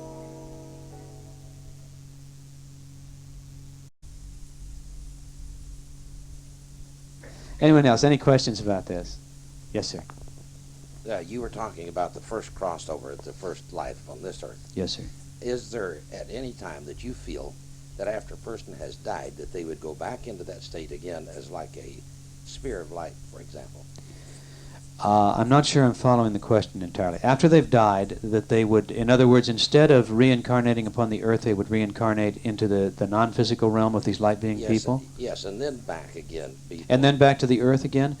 I don't think so, unless they get back into the non-physical realms and they really have not learned. We're all doing that all the time. And it just may be that the penalty there is that we have to go back and get a little bit more manifest experience before we are capable of handling a much more positive reality.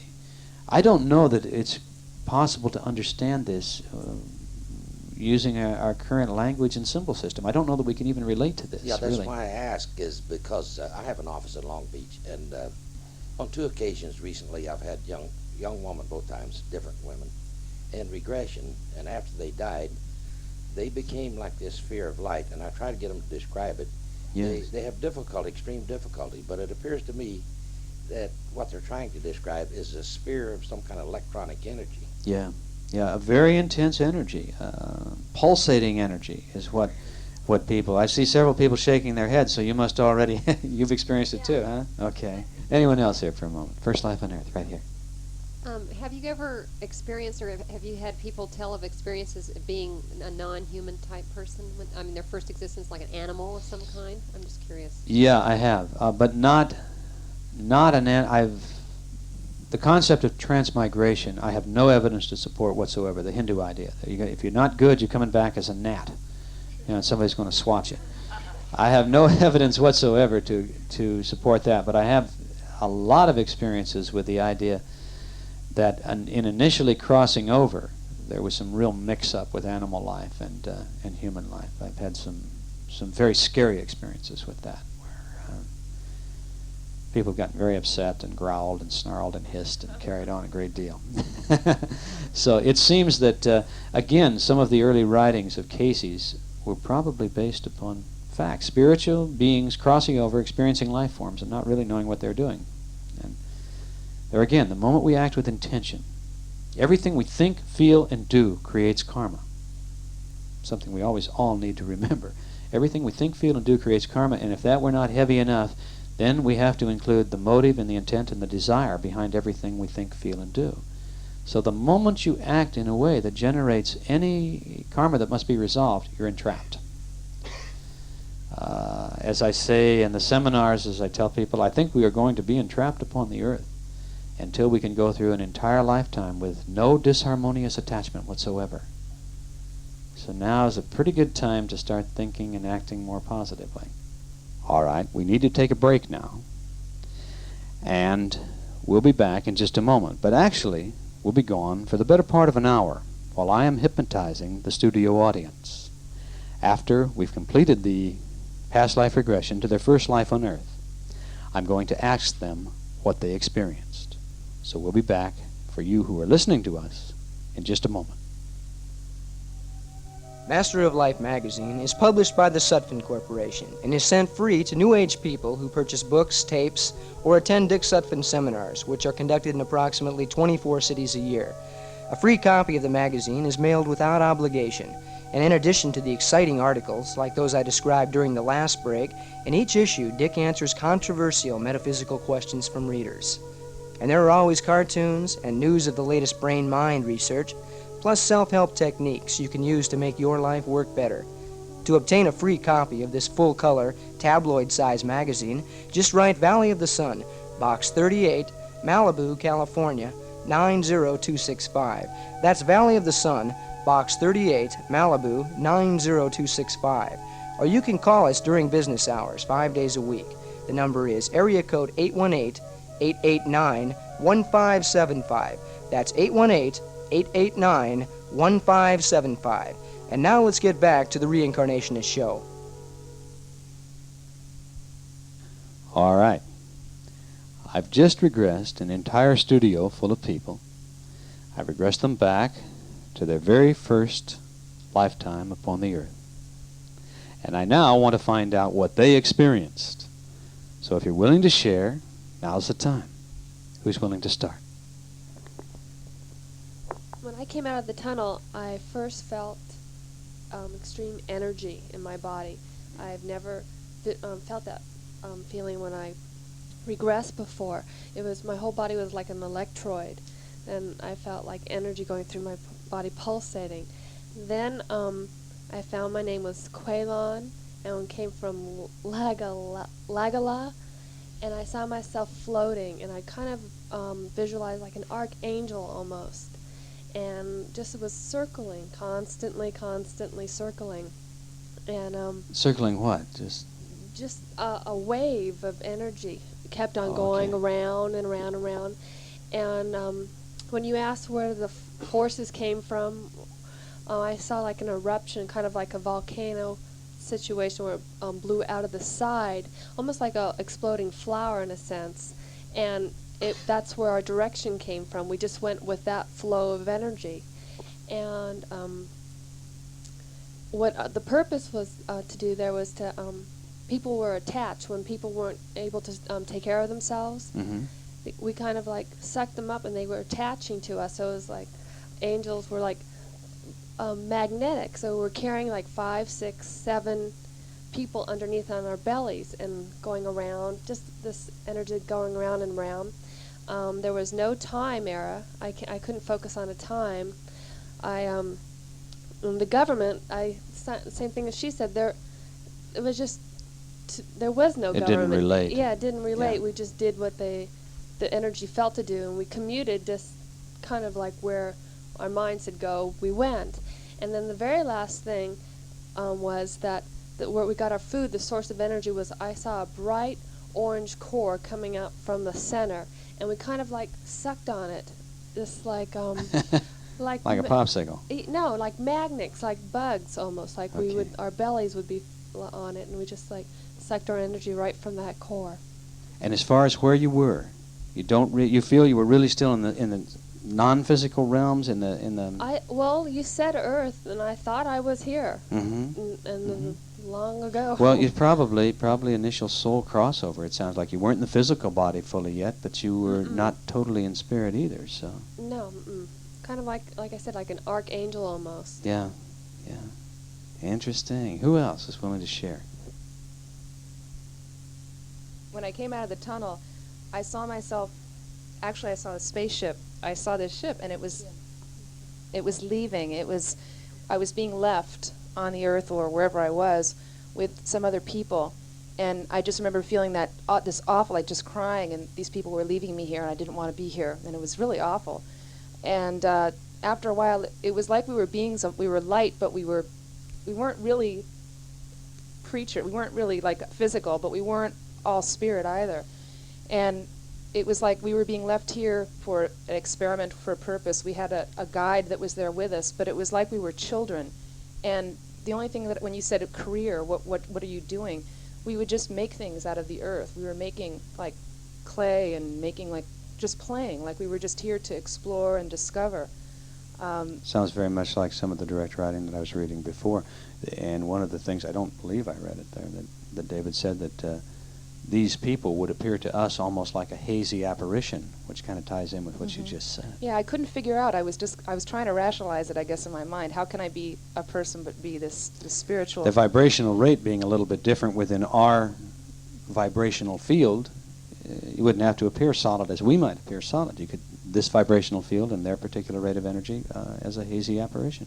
Mm-hmm. Yeah. We traveled by pretty much by thought. And when you asked about food, it was from the light. We got our source of energy from light. That's all I got. Just recharged. And my name was Ilea, and I couldn't really get a time period, but it seemed like, I think it was Earth, but it was very barren and very dry, like very deserty. And I don't know if it was Earth or not, but the worst part of it was just that feeling of being left behind by these people, and I just remember that feeling. Were they coming back for you?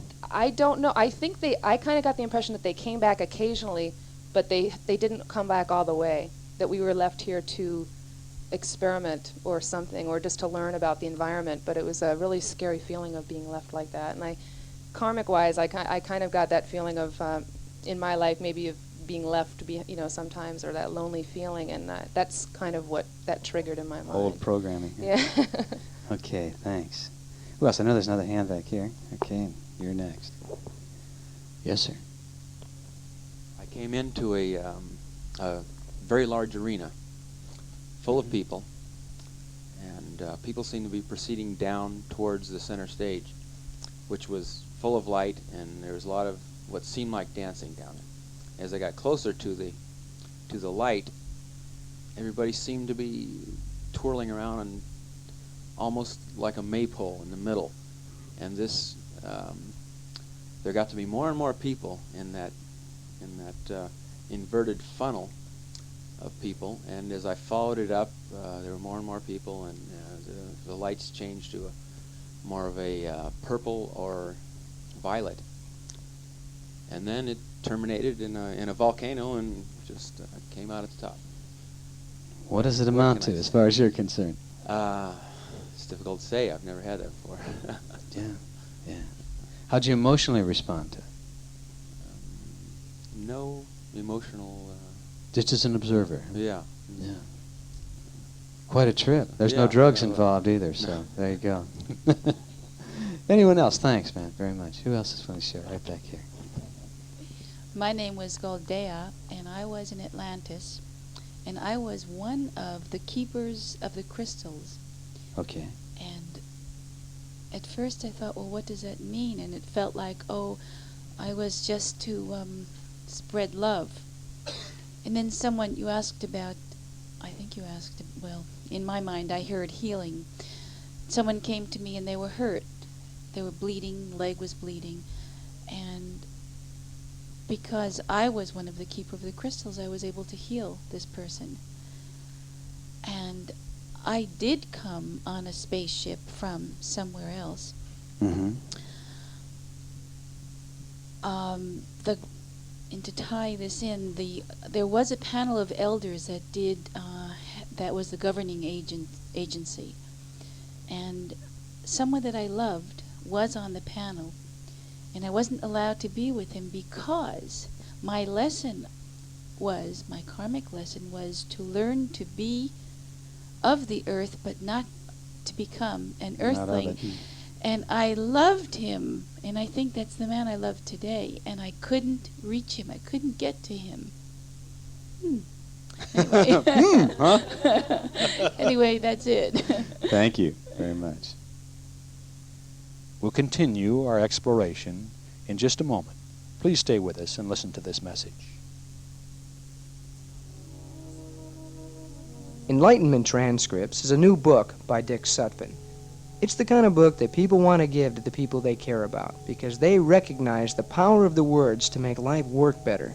If you're interested in enlightenment, evolving spiritually, or simply making your life work better, you'll love this book. You'll see how Dick can help someone resolve their present problems by looking back into their past lives. There is also a major section in this book on how to end suffering and attain peace of mind. This is the most important message you will ever read anywhere. And here is the best news of all. Enlightenment Transcripts is a paperback book and costs only $3.98. It is described in detail in Master of Life magazine, so write today. Our address is Valley of the Sun, Box 38, Malibu, California, 90265. That's Valley of the Sun, Box 38, Malibu, California, 90265. We're exploring now the studio audience's reaction to the first life on Earth. I too was from somewhere else, so I couldn't get the name of the planet or anything like that. But when I came out of the tunnel, I was in outer space heading toward Earth, but I knew I was in spirit. And when you asked how you traveled, if there were, I think you asked if there was some kind of vehicle, I just laughed and said, we just went, and we didn't need anything. You teleported your own body? Teleported. Okay. And the place where my job was to, we were called travelers, to explore different areas and come back and report about them. And Earth just kind of fascinated me. I saw the large, dinosaurs, large animals, and I just loved floating around. I had such a sense of I was very childlike in a way, very good sense of curiosity and well, maybe if we can get past all the fears in our lives, that's the way we're supposed to be, is childlike and simple and joyful. Yeah, and every time you asked a question, I just laughed and thought, governed? We governed ourselves. We didn't need... There seemed to be something on the top of a mountain that was very bright, and we'd go to it. I don't know if it was a channel for some kind of strong spirit. We would go there to be rejuvenated. And I just remember looking up at this. Can you remember anything particularly about it? It looked like a I want to say crystal because we've been talking about crystals, Right. but it was some sort of channel, and it was just tremendous. It was A chamber? Did you go inside of it? I don't think it was that physical. It was Okay. something that was very clear, but you could see. Like it a definitely had- vortex it of had- energy emitting from the earth at this point? It could have been something like that, yeah, almost Yeah. like a beacon. Okay, that ties in. And, Like it- the beacon vortex at Bell Rock in Sedona. Yeah, and it just was seems to filled draw with some light. very incredibly unusual It was filled with circumstances. light.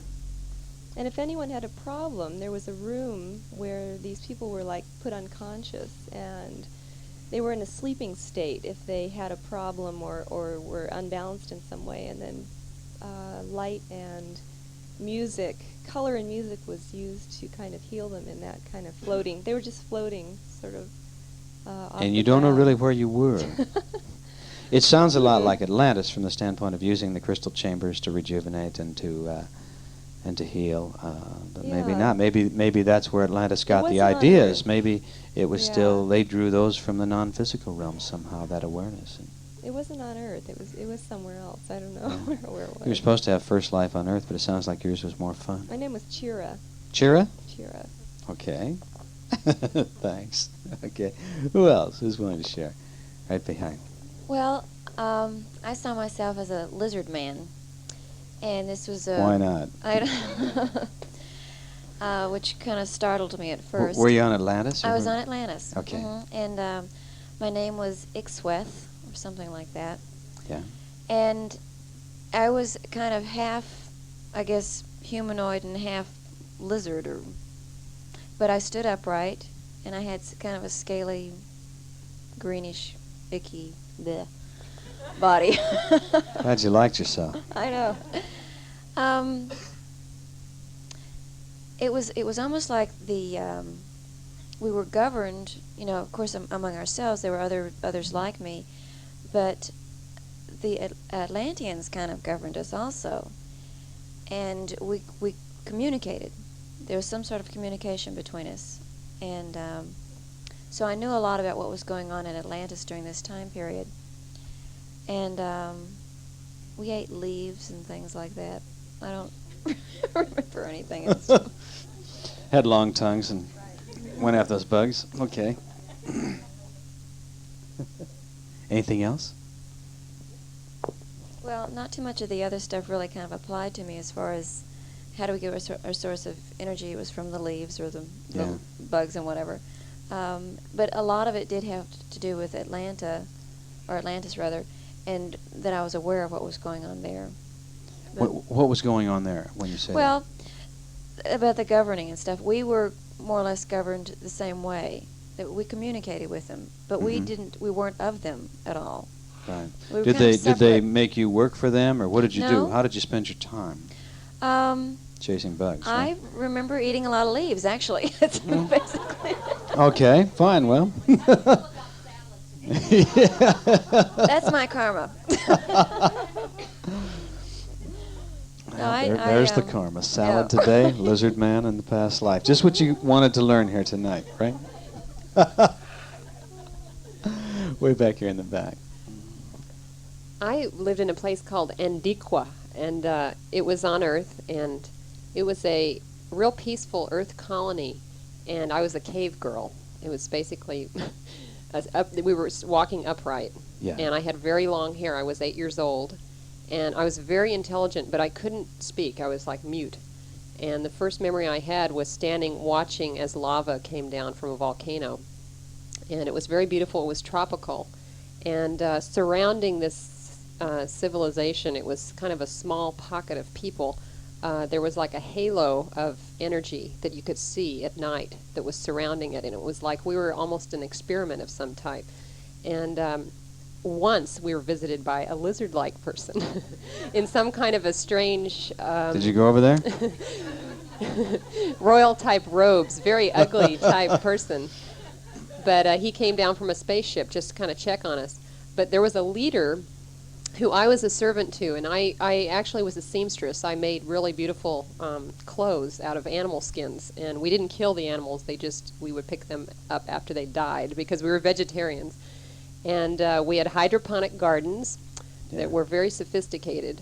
And I remember that thinking that I was smarter than our leader. I was actually very smart, but because I couldn't speak, I wasn't considered smart. And so I was an artist.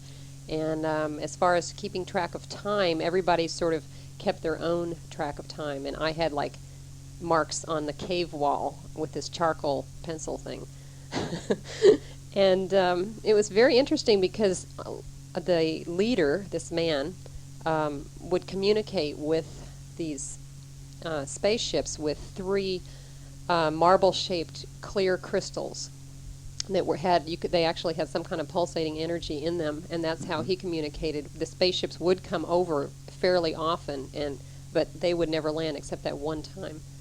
So it's kind of bizarre. And as far as what happened, I think you said to the old people or the people that were ailing. Yeah. What would happen to those who could not take care of themselves? Right. We were sort of like one big family. It wasn't like anyone was aware of, that's my father, that's my mother. We would take care of, there was like certain people had designated jobs, and there were people that took care of the old people in a cave, and it was a very nurturing type society. But there were some lawbreakers, and when they broke the laws, they were like banished from this energy field to go out, and the world was not very safe outside of that energy field.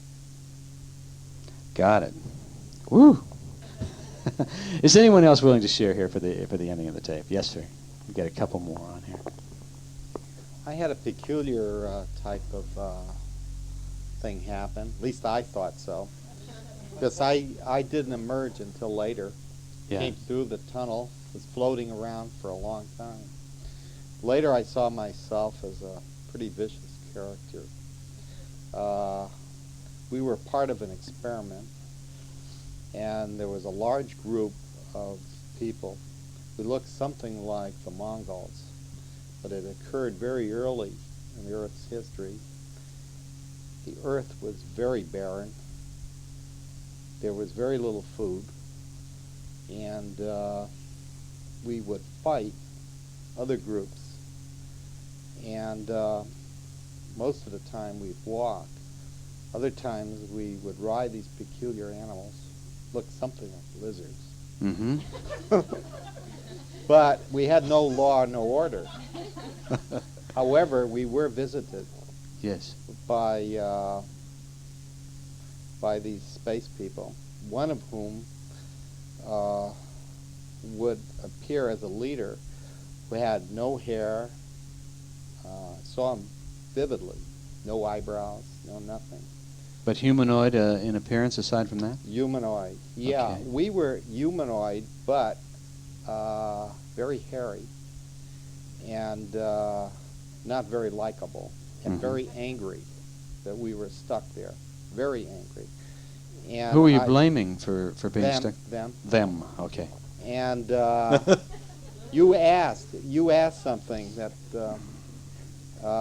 whether any of the people that we know now were there. Yeah. My wife was there, and some of the You're people. You're pointing angrily at her right now. She was there, and some of my fellow workers where I am, and it sort of makes gives me a little understanding of why I do the type of work I'm doing today. What I did. Are you willing to share that, sir? Yeah. Yeah. We were very unruly, very unlawful, very vicious. Today I'm a government lawyer. Got it.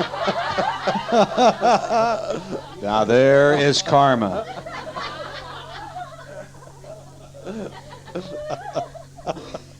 That's all I have to say. Yeah. Thanks very much for sharing. One more person over here. Yes, ma'am. What you share? I was, the name Kaharn came to my mind, and I was like a beam of light. And I was just thinking in my mind, I was like from the universe, from all over. And I kept seeing myself go into the ocean, and I could see life there, and I could see Earth and everything. And I was just this beam of light, a little beam of light. Free floating. to travel at will. And I was like a teacher. I felt like I just kind of, that's what kept coming to me, to teach. Did you see yourself actually in a teaching environment or situation? I could see myself like I was spreading word to others. The next thing I saw, it was probably a lot later, Italy. And I could see myself as a woman, probably from a wealthy family. And it got kind of complicated, but I was like I was teaching even then. What do you do today? A generous soul or something. A generous soul. What are you doing today? I feel like a teacher. I had 5 children. So That qualifies. I know the feeling. Still in there pitching. They're grown, but now the grandchildren are here. So more teaching. I think I've gotten so I'm more verbal as I've gotten older, and maybe that's part of it. Got it. Thank you so much. Okay.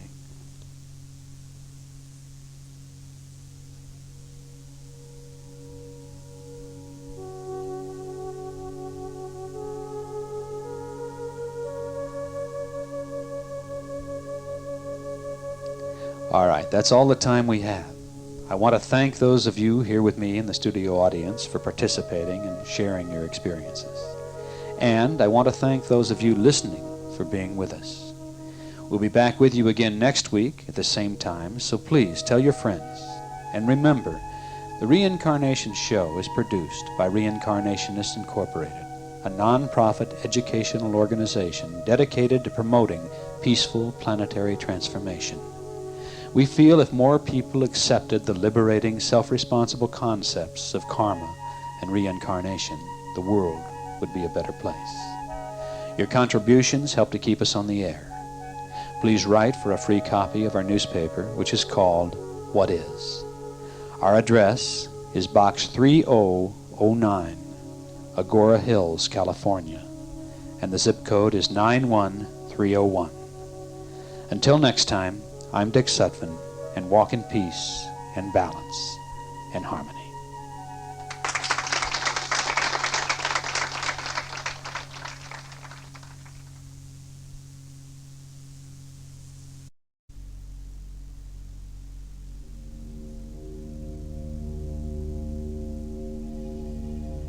You have lived before, in other times and other places.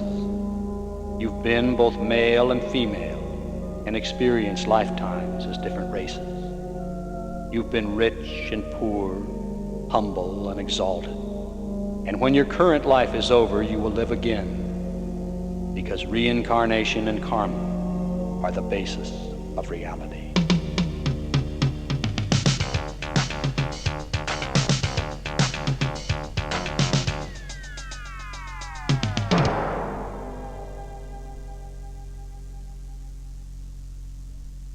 Welcome to the Reincarnation Show. I'm Dick Sutphen, and I've written many books on the subject of reincarnation. I hope you'll join me and my studio audience for the next hour as we explore one aspect of reincarnation and karma. And we'll be right back after this message. The Reincarnation Show is recorded in the studios of Reincarnationists Incorporated, a non-profit educational organization to promote peaceful planetary transformation through mass communication of the liberating, self-responsibility concepts of reincarnation and karma. And this show is on the air because many people who care very much about spreading the word have donated money for us to be here with you. We'd like to tell you more about our organization. We publish an exciting newspaper called What Is, and it's devoted to the subject of reincarnation. Each free issue contains life-changing articles, plus the latest news on our New Age activist activities. So if you have a pencil, here is our address. Reincarnationists, Box 3009, Agora Hills, California, 91301. That's Reincarnationists, Box 3009, Agora Hills, California, 91301.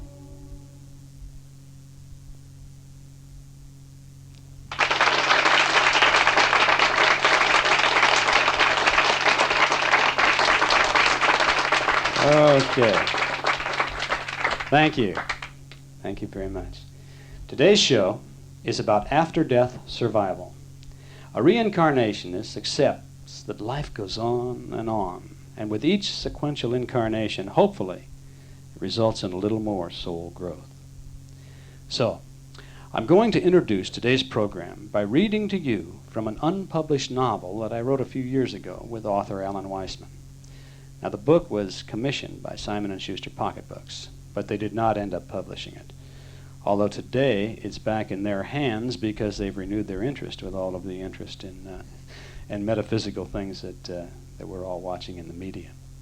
The book is titled The God Hex, and it's an occult adventure story, but unique to most books of its kind because it's based upon actual experiences and very real potentials.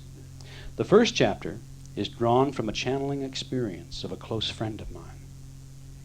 Now, the book opens at the home of Madame Lantra, a psychic who lives in Phoenix, Arizona. She conducts a weekly metaphysical class, and I'm going to begin on page 5. Madame Lantra's class of students is now gathered in her small living room. You can mentally experience death without suffering it physically. The aging seeress lifted her heirloom cup to her lips, took a slow sip of tea, contemplated the depths of her cup, and then finally returned her attention to the anxious group of 9 students. I call the technique a death relay, she breathed, her eyes narrowing. She spoke in extremely soft tones, aware that this made her audience unconsciously lean forward intently to catch every word. Madame Lantra's eyes now opened wide and shifted from face to face. She proceeded. I will become a channel, transferring the thoughts of an individual's experience of death into words. This should be accomplished sometime within the next half hour, when a proper contact has been established. The room was now lit only by the flickering candle and an antique brass forelamp which sat beside Lantra's chair. The students sat in shadows on the floor or the couch covered with tufted rose patterns, paled by time and use. Crocheted doilies, the gift of a follower, covered its worn arms. Madame Lantra, the psychic, milked the anxiety of her onlookers. The sense of detachment which accompanied her words was half finesse, half routine procedure. Still wearing her housecoat, slippers, and a silver turquoise cross, which she never removed, Lantra was at ease with this class. These particular students had gathered in her homey but eerie living room for the past 7 weeks, and by now accepted her as an authority. She had manipulated this conclusion of theirs, but only to save time, because, in her rather occult field, she was more authoritative than any of them guessed. Beginning with enticements of telepathic games and allusions to techniques, she could show them to psychically enhance their personal attractiveness and magnetize their powers over others. She had concentrated their attention into a controlled raptness. She knew the rhythm and how to use skepticism to her advantage. The wonder and interest had increased with each session, and she usually left them with some cliffhanger that would have them arriving nervous and early for the next meeting. She wove her concepts of the philosophy of karma and reincarnation into a sideshow calculated to keep them returning as well as to make them think and expand. The subject of the evening was death, and the first hour of the class was spent in informal discussion.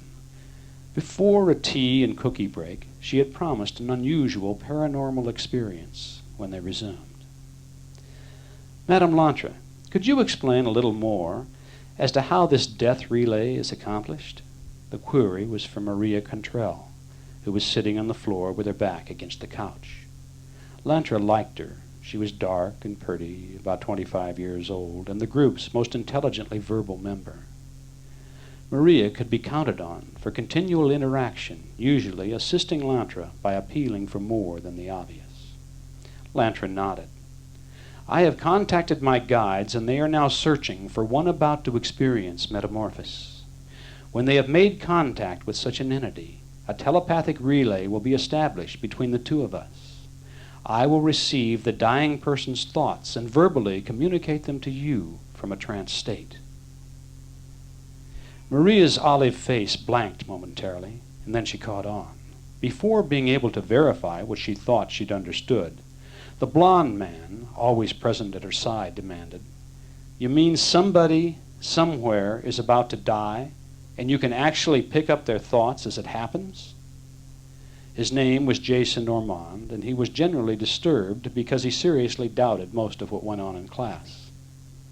Yes, I've done this many times, but it is always different. There is no way to anticipate what an individual will experience. Wouldn't it be the same for everyone? Asked Maria. No, what one experiences at death is based entirely upon what they believe while living. In forthcoming sessions, we'll do some extensive study of personal belief systems and the relationship both to life and death. Something troubling you, Jason? She inquired. She smiled at his skepticism. He flushed, embarrassed that Lantra had seen. Oh, no, ma'am. Go right ahead with it. Sally Barron, Maria's old college friend, leaned over from the couch above them and whispered her stock phrase, "Aren't you scared, witless?" Glancing quickly up, Maria smiled in agreement. Then, unseen by Sally, she pinched Jason, who was sitting cross-legged on the floor beside her. His attention attracted, she sweetly mouthed the word, "non-believer." He lip-read her comment, gave her a mystified look, and returned his attention to Lantra. Another class member asked a question. "Madam, you said we could mentally experience death. Do you mean by listening to you receive these thoughts?" "Tonight, yes, but next week, through the induction of a hypnotic trance state, you will all share in the experience. Dr. Arthur Menon is a very skilled hypnotist who often works with me in psychic exploration. He has agreed to attend the class and hypnotize those of you who would like to personally verify this encounter." "Oh, crap," was Sally's just audible comment. Maria, suppressing a snicker, jabbed her elbow into Sally's leg. Lantra continued. "I will soon go into a trance, just as I did in the previous sessions, to make contact with my guides. Because I'll not be consciously aware of what is being channeled through me, I will depend upon you for information as to what occurred after I awaken." Jason reached down and clicked on the portable cassette tape recorder beside him. Maria moved her left hand under his, and pulling her knees to her chin, she wrapped her free arm around her legs, finding security in the fetal. She became increasingly aware of the depth of the silence in the room.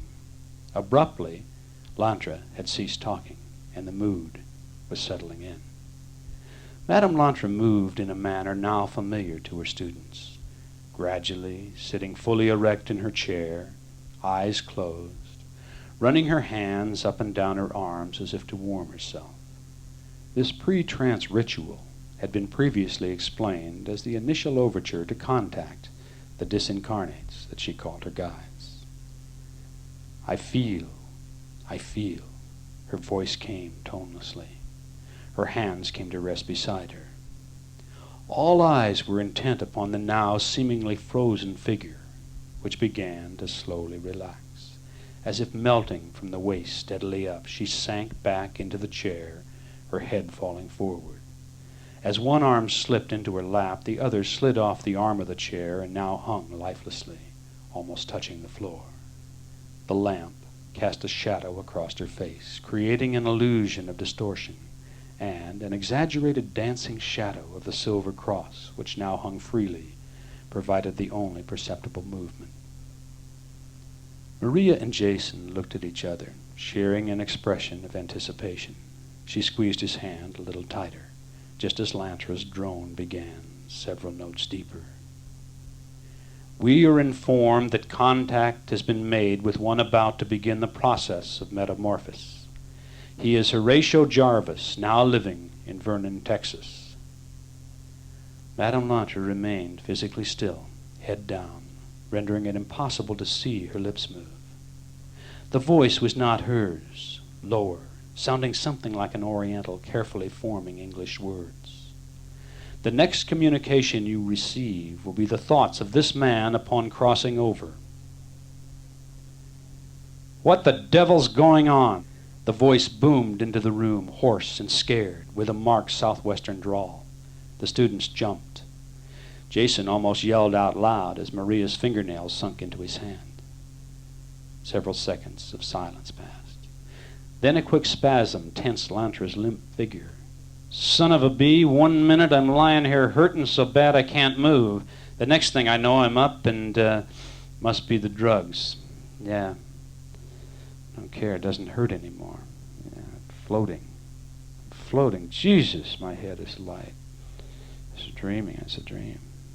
Several more seconds passed without a sound. Lantra ceased to breathe, and Jason experienced a horrible moment, thinking that her aging heart had stopped, when suddenly she began again. Hey, now that looks like me in bed. How can I be in bed if I'm floating up here? Floating, I'm still floating.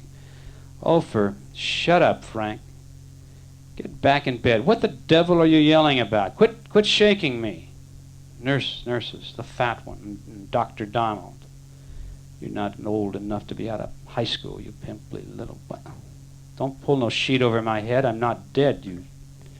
Dreaming if I were floating. This time, several minutes went by. Only the sound of the swamp cooler continued to fill the room with damp air, infringed on the silence. Unconsciously, barely moving, Jason mopped the trickle from his brow on the shoulder of his knit shirt. Sally was sitting with her hands mindlessly kneading her upper arms, mouth open, staring transfixed at Lantra's motionless form. The woman began to moan again. Why, Sam Jennings, you old son of a buzzard, look at you floating. Why, it's been since we were in Juarez, and, oh my God. The sudden panic in the voice was so authentic, it ought to have been visible, but nothing showed in Lantra's face any more than a stereo speaker's appearance responds to the emotion of the music passing through it. You're dead. You head-oned into a Semini a good 4 years ago. What? I can't be.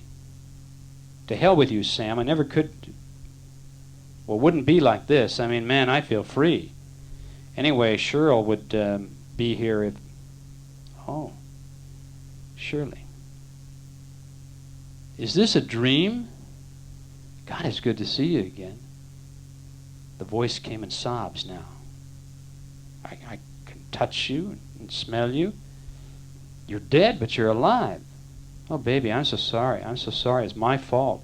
I drove you, and I never believed if I did, I'd have figured on angels with harps or God or... They're right there? Really? You mean all I have to do is think it, and there it is? I don't believe it. I'm dead, but I feel just great. Sure, I love you. You mean we can be together? We can be forever? We could live by the Gulf under the palm trees and, oh my God, there it is.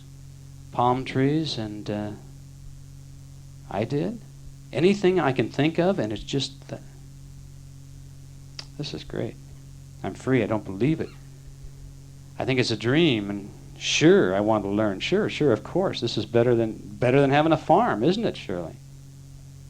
The voice trailed away as Madame Lantra began to stir, catching her breath asthmatically, pulling her dangling arm into the chair and slowly rubbing her hands together. No one said a word as she deliberately opened and closed her eyes several times. Well, I feel as if I've had a nice nap, she said briskly, picking up the half-empty cup of cold tea.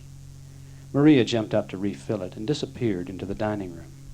Jason looked at his watch. The death relay had taken 40 minutes. That couldn't be, he thought. He wondered once again if Lantra faked the whole thing. All right, we need to stop for a short break, and then I'll be right back to continue the story. The New Age music you'll be hearing for the next minute is from Atlantis, Crystal Chamber, a new album by Valley of the Sun recording artist Robert Slapp. Enjoy.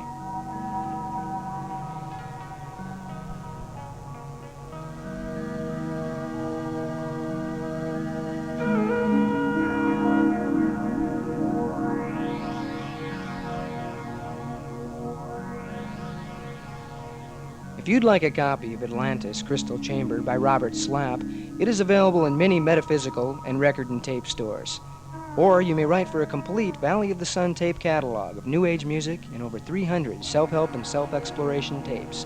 Write Valley of the Sun, Box 38, Malibu, California, 90265. That's Valley of the Sun, Box 38, Malibu, California, 90265.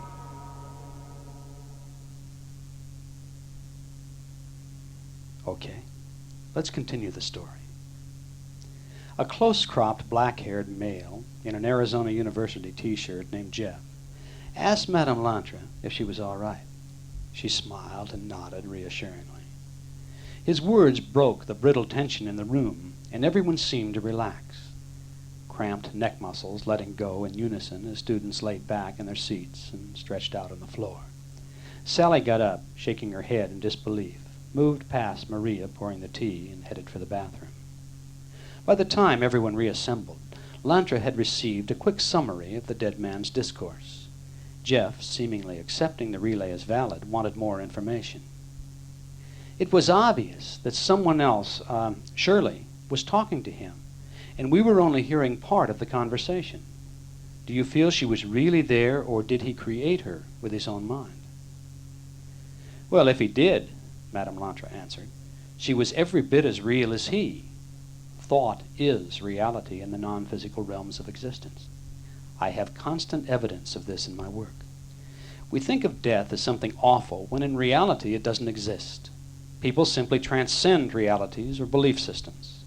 The man who experienced physical death tonight is no more dead than you or I. Madame Lantra, Maria put up her hand as if back in college, and then, realizing it was unnecessary, quickly retrieved it. It seemed that he was an agnostic. Is that why he was confused at death? Probably. He did not leave his earthly body with preconceived ideas, so at first he experienced only the close proximity of that body. Those whom he had previously known, upon awareness of the crossover, were then drawn to him. This is usually the situation in such a case. Sally was next. What if he'd been a church-going Christian in physical life? Would he have found a heavenly city with 12 gates? Certainly, Madame Lantra replied. Well, I was raised Catholic, Sally continued. If I still believed in purgatory, is that what I would have found? Yes, Lantra answered. You create your own reality in life and in death, though what you find in crossing over is not what you will experience forever. It is only to make you feel comfortable until the transition is complete. In time, as you think of it, you will come to understand that you are free to explore any potential that you desire. What do you mean, time as we think of it? Jeff asked. The relationship of linear clock and calendar time to non-physical time is a subject for an entire evening's class. I believe I have given you more than enough to think about this evening. Let's call it a night. As they began to pick themselves off the floor, Jeff interjected one last question. Will he reincarnate soon? Not as you think of reincarnation, my boy. The man will be back, though, but that takes quite a while to explain. Then she added cryptically, anyhow, next week, when you go through it yourselves, you may not need to ask anymore. You may begin to sense things. She left them hang like that. Maria noted that as she spoke these final words, her Madame Lantra, the psychic personality, seemed to fade and wear off, leaving only a tired, elderly widow to bid them goodbye. This always signaled the end of the class. Poor dear, Maria thought. She fished in her purse for the $10 for her and Jason, which she placed, as her custom, in the cookie jar on the silver plate. She wondered to herself, why does she put herself through such exhaustion for us? It certainly isn't much money. She felt for an instant a chill of the unbearable loneliness with which she imagined Lantra must contend all week. Unable to repress a shudder, she hurried out the door, squeezing Madame Lantra's hand between the two of hers as she bid her goodbye. I'm going to stop the story at this point to explain that the next several pages of the book are devoted to character development. Maria and Jason stop for a late dinner, and the reader learns more about these central characters who are living together in Scottsdale. I'm going to skip that part of the book and move now to the time Maria and Jason arrive back at their apartment. About 2 hours have elapsed since they left Madame Lantra's. They lived in a large singles complex just west of Scottsdale's touristy Fifth Avenue shopping district. The Camaro slid into the reserved space by the gate to the turquoise pool, whose underwater lights revealed several late-night swimmers bobbing about. Though nearly 11 p.m., the temperature still hovered at 100 degrees. As they entered their apartment, Maya, a fluffy calico kitten who particularly liked to shed hairs wherever Jason was prone to sit, rubbed and tangled itself amidst their legs, purring loudly in the air-conditioned darkness. Maria scooped her up in one long sweep of an arm as her other hand located the light switch. "Hello, Maya. Hello, plants. Hello, waterbed. Hello, guitar. Hello, apartment," she ticked off.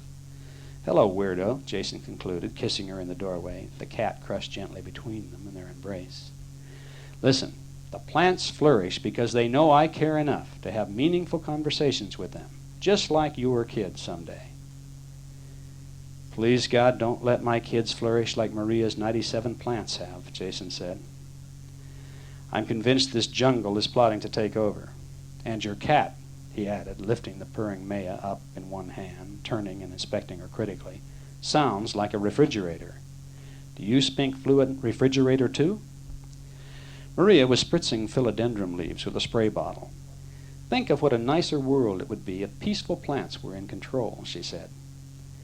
"Have you told them you're considering becoming a vegetarian?" Jason asked. "Jason," she said loudly. "Okay, I won't let on." He disappeared briefly into the bathroom, returning with the cassette recorder in his hand. "What about some Damia tea as a nightcap?" She exaggerated the word Damia and gestured mysteriously, holding Maya in front of her face. "What's the story on that stuff?" Jason yelled after her into the kitchen. "Don't you like it?" she asked. "It's not bad. It's a little like hickory smoked mouthwash," she said, "but it's okay." "Well, according to Madame Lantra, it's very sexy. It's used in witchcraft rituals as an aphrodisiac," Maria said teasingly. "No wonder I like it." Jason sat on the couch and proceeded to rewind the cassette until he heard Madame Lantra say, "He is Horatio Jarvis, now living in Vernon, Texas, and the next communication—" "Got it," he announced as Maria returned with a steeping teapot. "Let's make the call and get to bed. I want to finish the land company ad layout first thing in the morning." "Now, if you were a teacher like me, you'd get a 3-month summer vacation," she observed a little haughtily. "And you wouldn't have to be one of the greedy ones responsible for selling our desert to everyone in the Midwest." "Careful," he said. "Sorry," she replied. "Make the call, okay?" Jason untangled the Princess phone cord and punched 0. "Hello, operator? I want the number for a hospital in Vernon, Texas." "Mm-hmm. Right. I'll dial direct, thank you." Trapping the phone lines between his knees, Jason punched the phone buttons with one hand while accepting a coffee mug of tea with the other. "Hello? I'm calling long distance to inquire as to the condition of one of your patients, Mr. Horatio Jarvis." "All right. Will you connect me with that floor, please?" He covered the mouthpiece with his hand and started to say something to Maria. Did they know who he was? She excitedly wanted to know. "I'm not sure. Maybe." The silence dragged on forever. Jason, realizing that he was paying for it, began to consider hanging up and forgetting it. "Hello? Yes. Can you advise me as to the condition of Mr. Horatio Jarvis?" "What? Well, I've been waiting. What? No, yes, I'll wait some more." Jason rolled his eyes toward the ceiling and sipped the tea, wincing at its temperature. "Yes, doctor." "No, I'm a friend, and I'm calling from Arizona. I was planning to come down and see Horatio next week." "What's that? No, I don't have their number. I really don't know his family, you see." "Oh, I see. Thank you very much." Jason's eyes stared into infinity. Maria watched as he silently returned the phone to its cradle and turned to face her. "He died 3 hours ago," Jason said. And that's the end of Chapter 1. As I said in the beginning, it's based upon a very real experience of a friend of mine. He was also able to verify the fact that the person had indeed died that evening. All right, now, in just a moment, I'm going to conduct a past life regression with a studio audience. We'll explore the past life just a little, and then I'm going to move everyone into the crossover between life and death. I will give them instructions that say, on the count of 3, without pain and without emotion, and not before the count of 3, you will find yourself experiencing on the very last day of your life in this past life incarnation.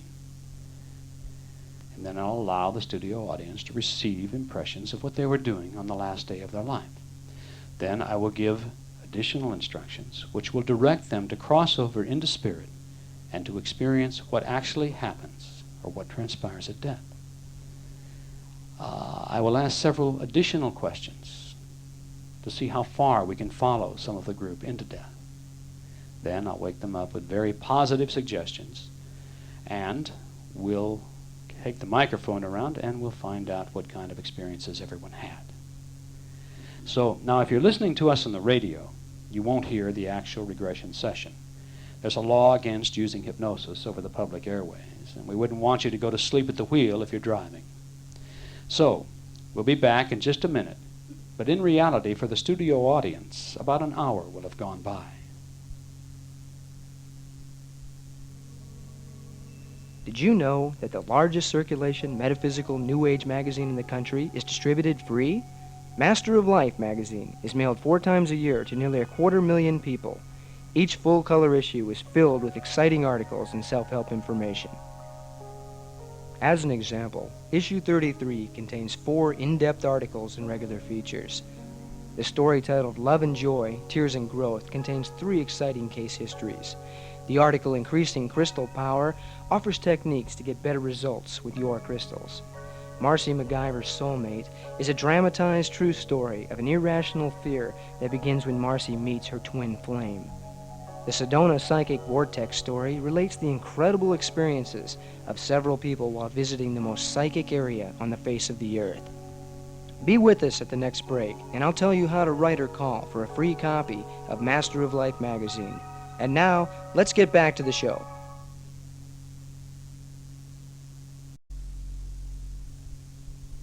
All right. Welcome back to the Reincarnation Show. I've just completed a past life regression in which we focused a great deal on the death experience and what has happened out of body in spirit after everyone in the studio audience has left their physical body in the past life. So, I'm now going to ask those in the studio audience to share what they experienced. What happened in death? I'm particularly interested now. What happened the last day of your life and then as you crossed over into spirit?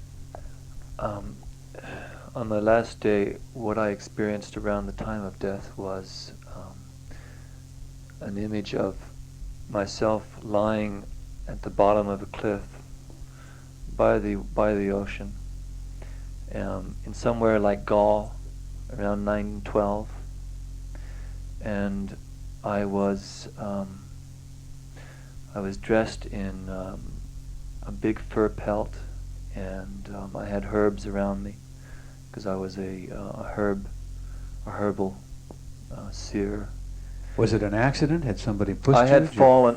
Fell? Well, the first thing that I got was a glimpse of something like a rough stake jagging through the front of my chest from my back, but for some reason I went from that to the image of just these rocks that I had fallen on, pushing into my body from the back, and I was laying there, not feeling anything, feeling very calm.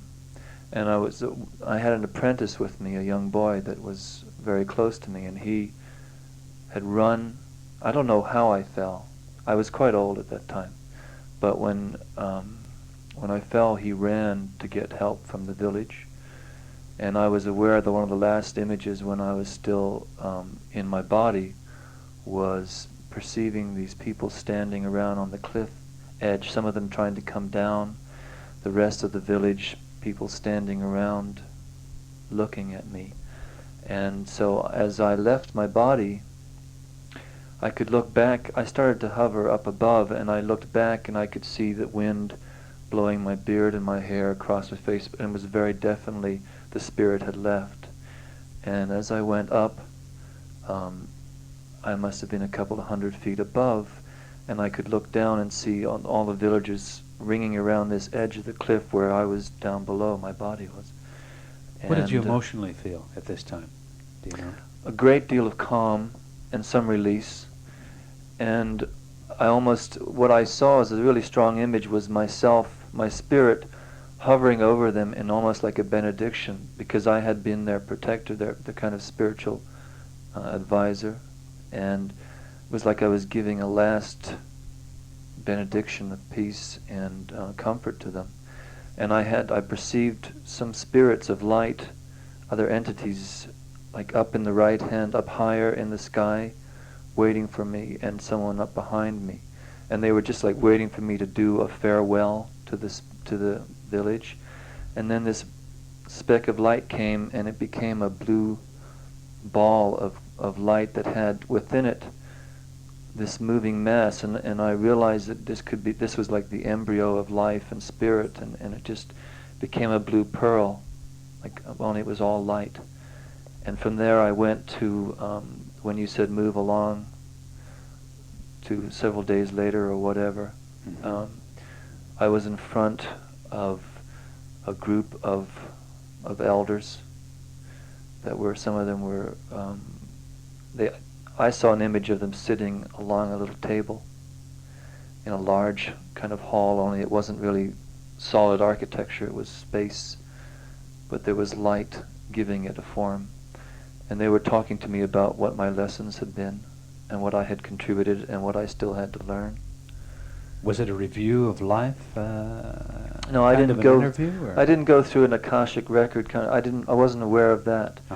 What I was aware of was them telling me that, in fact, I had learned to give love to many people, to give emotional and spiritual support to people, but that I still had to learn to give that for myself, to give love to someone and be loved back, and to experience that on a one-to-one basis. That was the major thing. Was a beautiful experience. Yeah, I was really quite surprised. I got quite a lot of visuals. I'd like to have had that one. That was nice. All the way. All right. We need to take a short break at this time, but we'll be right back. Please stay with us. Master of Life magazine is published by the Sutphen Corporation and is sent free to New Age people who purchase books, tapes, or attend Dick Sutphen seminars, which are conducted in approximately 24 cities a year. A free copy of the magazine is mailed without obligation, and in addition to the exciting articles, like those I described during the last break, in each issue, Dick answers controversial metaphysical questions from readers. And there are always cartoons and news of the latest brain-mind research, plus self-help techniques you can use to make your life work better. To obtain a free copy of this full-color, tabloid-size magazine, just write Valley of the Sun, Box 38, Malibu, California, 90265. That's Valley of the Sun, Box 38, Malibu, 90265. Or you can call us during business hours, 5 days a week. The number is area code 818-889-1575. That's 818-889-1575. And now let's get back to the Reincarnationist show. Who else is willing to share? Right here. The next row up, yeah. You kept telling us to. You kept telling us to feel things, to know things without emotion. I couldn't. Yeah. A lot of emotion. I found myself crying while. Yeah, but there was no while under. physical pain, right? Oh no. I can always block the physical pain, but I can't always block all the emotions because you know it's you, and it just bleeds through. And I don't know. I knew. I picked a life that I always had a feeling I had, but never really had any proof, and got there. And it was, you asked us to look at our feet, and I immediately got a picture of a little girl running with a short faded dress on and white socks, and I saw black shoes, those old kind of shoes with little girl shoes with a line down on the strap, what they used to call them, Mary Janes or something like that. Kind of dusty and scratched, and I'm running with a ball.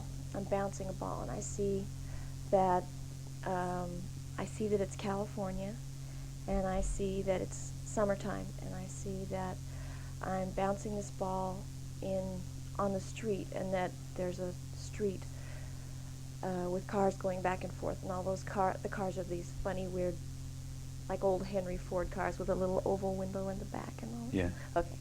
So then you asked us what year it was, and I knew that it was 1924 even before you asked.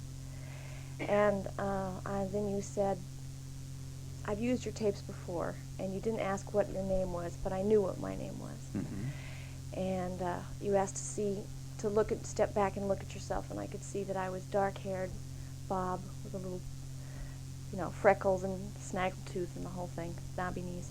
And there's a boy with me. He's playing ball with me. He's blonde. He's freckle-faced too. Oh, and then you asked who's the most important person in your life. I knew it was my mama right away. Yeah. And I got the picture of a lady with one of those old type aprons on. And I'm glad you didn't receive any vivid impressions.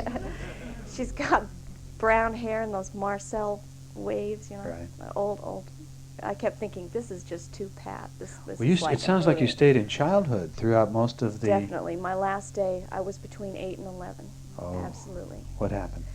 I think I sort of skipped. I sort of went past the whole thing. I didn't see the incident until you asked what had happened, and then in retrospect I knew what had happened, although I didn't actually go through I think the ball went out in the street and one of the cars couldn't stop and hit me. The next thing I see is the back of the car, and I see the old wooden bumper and the oval window, and the man gets out. He's got a cap, one of those flat brimmed, driving motor. It just sounds like a B movie, but and I kept thinking this just can't be it. But anyway, he gets out and he bends over, and just at that point, I leave, I go, and I hear somebody saying, come with me, and they're holding out their hand, and I'm saying to myself, where's my mama? Where's my mama? And so I get the feeling that it's a man, but I can't see his face, and he's saying, let's go, you're all right, dust off your knees, you're okay, Junie, dust off your knees. And I keep saying real loud, and I'm crying, I'm saying, I'm Junie Barrett, my name is Junie Barrett. And then I see a light, but I see clouds, and I guess a little girl's vision of heaven, as I guess it was. Right. I'm not really upset, but I'm confused, and I see other people saying to me, we're so glad you're here. Are you okay? You're fine. I can see you're fine. Come on with us. And I get the feeling that they want me to be comfortable, but they don't want me to know anything. They don't want me to look at adjustment time. They don't want me to look at myself. They don't want me to ask where my mother is. They just want me, like they're going to tell me later, but I'm not prepared for it now. They don't want me to be upset and cry. Then you said to let go of that, and you said now it's a long time has passed. Move on in time. Yeah. Yes. And I could see that I'd grown tall. And now I looked like what I would have looked like had I lived. And I was tall, and I was grown up. Yes. And the only thought I could think of was that I have to go back. I have to get back because Jimmy is waiting for me. Who was Jimmy? Do you know? Do you remember? The little boy who was playing ball with me. Oh. So that was still there, even after the passage of considerable time and spirit. I kept thinking, he's waiting for me. I have to get back.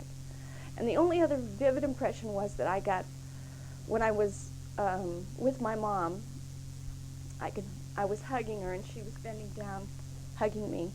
And I immediately thought of my daughter. I thought, oh, this is just like the love that my daughter and I have. And I knew in that instant that my mother is my daughter. Okay. And so that's that. Yeah, no, it's hard to keep the emotion back. Thanks for sharing that very much. Right here. You with me? Good.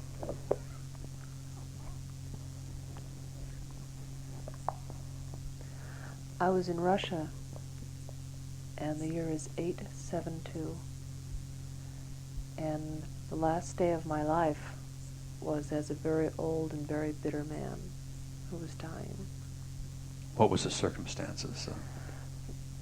The most important person in my life at that time was my son. Mm-hmm. And I was a very powerful man. And I had expected my son to live his life the way that I wanted him to live it. And he took off and never came home. So you were alone then on the last day of... There were people in the room taking care of me, but no one who was really... My son wasn't there. Yeah. That was the only person that mattered. and he never came back, and I died very bitter. And when I made the transition, I never looked back at my body. I made the transition, and my son was already on the other side. And he came to me and told me that he had passed. I mean, he looked, when I saw him the first time, he was a teenager. And then as I saw him on the other side, he looked like he was maybe 38. And he asked me for forgiveness on the other side. And even then, I wouldn't forgive him. I embraced him and was happy to see him, but I couldn't let go of the bitterness. You don't know who he is in your current life, is he? Yes, I do. I thought you were going to say that. Yeah, I know who he is in my current life. And is the relationship you share today a reflection of that life? Well... Is it getting better, I guess is what I'm hoping. Well, no, let me explain. What you asked in the course of the regression was, what was the lesson you were supposed to learn in that life? And it was forgiveness. And I didn't learn the lesson in that life. And in this life, the man who was my son was my husband and left me again. And I am learning forgiveness now in light of, enlightened... Have you expanded awareness at yes. this time? Yeah. And I thought one thing that was interesting was after I crossed over and we went forward in time, it was a long blank period where I didn't get any impressions. And then I moved into a place where I was standing in I was standing in a room, and there was some sort of cleansing being done on what must have been my etheric body, which looked like a chakra or an energy field where I was standing in the middle, and it was moving up and down my body very slowly. And it was a light That's that was... interesting. That's something very unusual. That I was watching this cleansing process go on as this thing moved up and down my body. And I mean, I was encircled by it entirely. That's beautiful. That sounds very much like some of the things that I have had people report from Atlantis. But that's interesting on the other side. All right. I need to break for 1 minute, but then we'll be right back. So please, stay with us.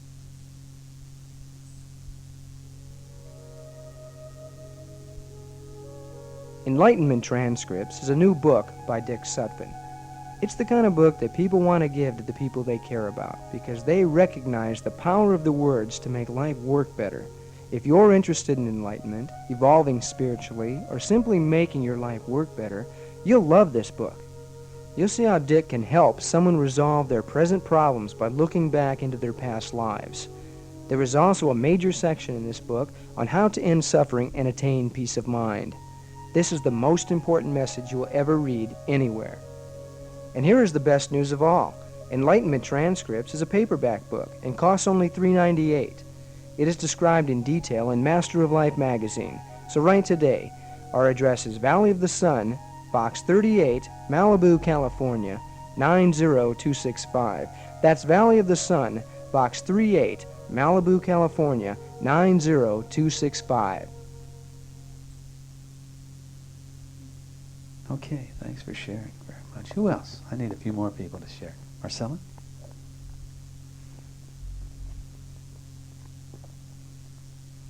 I was really resistant. As a matter of fact, I started coughing because I was really seriously thinking of just coming back up and quitting.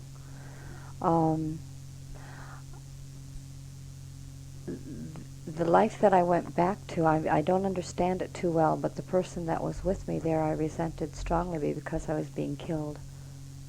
I had a child who was defective, and I was killed because that child was defective. What was the society that you found yourself within? Very primitive. We were left on a mountaintop, and this child was a deaf, mute, and blind. And what was the country or geographical location? Did you get anything when I asked that question? I felt that it was South America, somewhere. Andes. Yeah. There was no date. It was too primitive. There wasn't time. Just didn't relate. No. Yeah.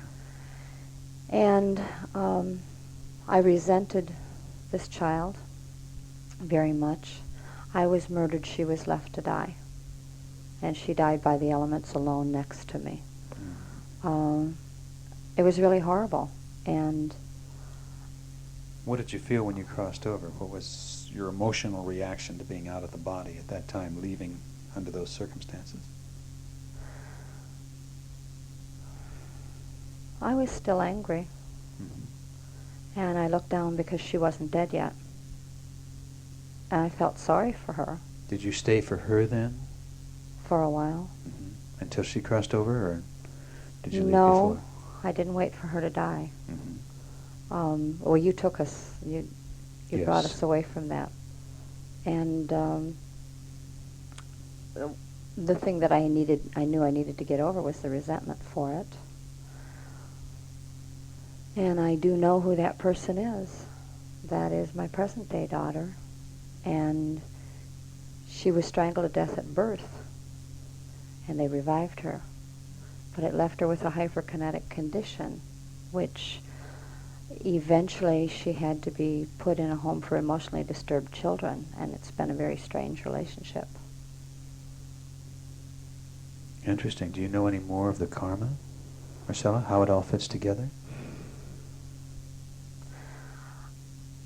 I resented her this life. Yes. Because she started screaming. By the time she was 2 weeks old, she was keeping me up all night long, screaming. We obviously have a pattern. That's why I'm wondering how much you know about. Well, I used to look at my present-day daughter, and I could see wisdom, and I knew she was doing this on purpose to me. Then I knew that she did, and I was only 19. I didn't know anything about any of this. Of course, from a karmic perspective, that would be exactly what it would be. I'm setting this up, so I have this wonderful opportunity to learn. Well, she wasn't my first child, and my first child was just a little angel that slept all night and smiled all day and just was a sweetheart. She was not like that. Had different karma with her. Oh, did I? It's been interesting. I'm sure all the parents listening to us can identify with that. What happened then? As I moved you forward in time on the other side, what did you perceive? I was having so many feelings about what I had just gone through with her that I missed a lot of what Held you were back. saying. That's not unusual. I knew that I needed to forgive her. I'm not even sure that I have in this life. Sometimes I wonder about that. She's had an interesting life that I better not go into since this is the radio. But it left her with a condition that's caused a lot of karma in her life. Horrible things have happened to that young lady now. Okay. Thanks for sharing. All right. Who else? Have another couple hands here. Donna, you want to share? I was a little confused. I was kind of in, I think, 2 different lifetimes, but I'm not sure if there was a connection or not. Because the first one that I was in was showing one that I'd been in before, and I was being hypnotized. So I don't know if I was being hypnotized back into the other one as a previous, or if I left one and went into the other. So like making it more complicated than it needed to be. This is not my first lifetime. I've been totally fascinated with hypnosis. The one that really came through very strong, it was really great, is an Indian lifetime. And it wasn't really a new one, but it was entirely different new parts that I hadn't seen before. And there was a very large group of us in Indian times, and very large group, and we were like going to powwow, and it was fun. I mean, everybody was excited, party time, and we set up a place that was like Agora Renaissance Fair. Yeah. And it was really great, and we were just set up like Renaissance Fair and horse trading and a real party fun time of getting together. And I had dried flowers and to trade with other people with their dried flowers, and I saw my hair being done, and I had set up with crystals and in front of our teepee in the area. And it was a real good time of tribes getting together for exchange and trading, and almost like Renaissance fair type of thing. And then you said, the year 1776. Okay, in this country? In American this Indian? country, Okay. yeah, northeast. And then I saw, as we went to the last day, I saw a fellow that's been a very, very close friend in this lifetime, and in others. We were in a canoe, apparently, and somehow we drowned. And the thing was, you said, what was the lesson? And I saw the rest of them leaving. It was like life goes on. So we were drowned, but life went on. And that was the lesson. It goes on. Interesting. So I saw, like, the canoe apparently had hit something, and we'd been, I think he'd been hit in the head or something. Anyway, we were drowning, and I saw me pull my body up and out on an embankment. And I think that was when I crossed over there. And then he came and picked me up, but like we were already in spirit form at that time. But he picked up my body, but I don't think it was my physical body. And we went down and visited King Neptune first. Well, that sounds like fun. Why so not? if you drowned, you get to visit King Neptune. So that was great. Was this like a symbolic spirit then, or what I don't know. You tell me. But it seemed real, huh? It was very real. Yeah. I really don't know how symbolic and how real. Then the next thing, I was alone and going through a very, very long tunnel, and it was a beautiful tunnel. It was like going on the inside of one of the most beautiful rainbow crystals. I mean, when I look at my crystal and it's got little rainbows, this was like the whole thing, this huge, long rainbow crystal tunnel. At the end of it was my aunt that's passed over in this lifetime, and she was one of the first ones to greet me, and my grandfather, that was my grandfather in this life, both have passed over this time too. And I said, oh, I'm so glad. I always thought that you were part of my spirit family. And then there were other people there greeting me. And I saw my uncle from this lifetime that's passed over now was like hanging out with the angels. They kind of called him over. And it was like, they were showing me that it was over there we were saying, and then my mother and my other aunt this time were saying, oh, we're going to be family. So we were already deciding that we were going to be family. When you reincarnated? When we reincarnated again. But I think there was a lifetime in between. So that's what I saw on the other side, was we were deciding to be family again and come back together again. Very And my cousin, too. She's still living, and she's the only one in the family that's ever been interested in metaphysics besides me. Do you feel you were planning this life you're now living? Apparently, Okay. yeah. So we were kind of coming together. But apparently my aunt and my grandfather are part of my spirit family. Thank you.